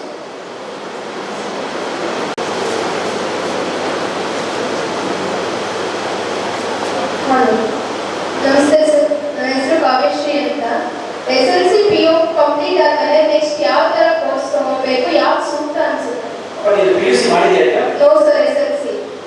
Course ಆಗಿದೆ, PUC ಆಗಿದೆಯಾ? No sir, ಈಗ join ಆಗಿದ್ದೀನಿ. ಈಗ join ಆಗಿದೆಯಾ? ನೀವು PUC ನಲ್ಲಿ ಏನು ತಗೊಂಡಿದ್ದೀರಾ discipline? Sir PCMB sir. PCMB. Yes sir. So you have made an excellent choice. PCMB ಇಂದ ನೀನು ಎಲ್ಲ ಕಡೆ ಹೋಗ್ಬೋದು. PCMB ಮಾಡಿದ ನಂತರ ಇಂಜಿನಿಯರಿಂಗ್ ಹೋಗ್ಬೋದು. And if you are fed up with the science, you can go to BCom. And if you like literature, you can go to BA. So all these channels are available to you after PCMB. ಬೇಕಾದಷ್ಟು ಜನ ಏನು ಮಾಡ್ತಾರೆ ಅಂದರೆ PCMC ತಗೊಳ್ತಾರೆ. PCMC ಅಂದರೆ computer science ತಗೊಳ್ತಾರೆ, biology. PCMC ತಗೊಂಡ್ರೆ ನೀವು ಮೆಡಿಸಿನ್ ಹೋಗ್ಬೇಕಂದ್ರೆ ಆಗೋದಿಲ್ಲ, ಅಂತ ಕೆಲವೊಂದು ಕೋರ್ಸಸ್ಗೆ ಹೋಗೋದಕ್ಕೆ ಆಗೋದಿಲ್ಲ. ಅದರಿಂದ you have taken an excellent decision, right? And based on whatever I have told you today, and based on whatever you are able to understand during your first PU or second PU, you will be able to take a good decision. For you, first PUC is very important. ನೀನು ಈಗಲೇ ನಾನು engineering ಮಾಡಬೇಕು, medicine ಮಾಡಬೇಕು, ಅದು ಮಾಡಬೇಕು, ಇದು ಮಾಡಬೇಕು ಅಂತ ಡಿಸೈಡ್ ಮಾಡಬೇಡ. You should decide at the end of your first year PUC. PUC ನಲ್ಲಿ ನಿನಗೆ B ಇರುತ್ತೆ, C ಇರುತ್ತೆ, M ಇರುತ್ತೆ, B ಇರುತ್ತೆ. ಇದನ್ನು ಚೆನ್ನಾಗಿ ಓದುವಾಗ you will naturally develop interest in, let's say, biology. If your interest is naturally biology, try to pursue biology. So first year PUC is very important because this is the time when you will be studying physics, chemistry, mathematics and biology in a very serious. And then at the end of the first 1 year, then you would have developed a natural interest in any one of these 4 subjects. That will help you to decide what you would like to do at the end of your PUC. So first year PUC very important. Second year PUC is also important. Biology, genomics. So these are all exciting options.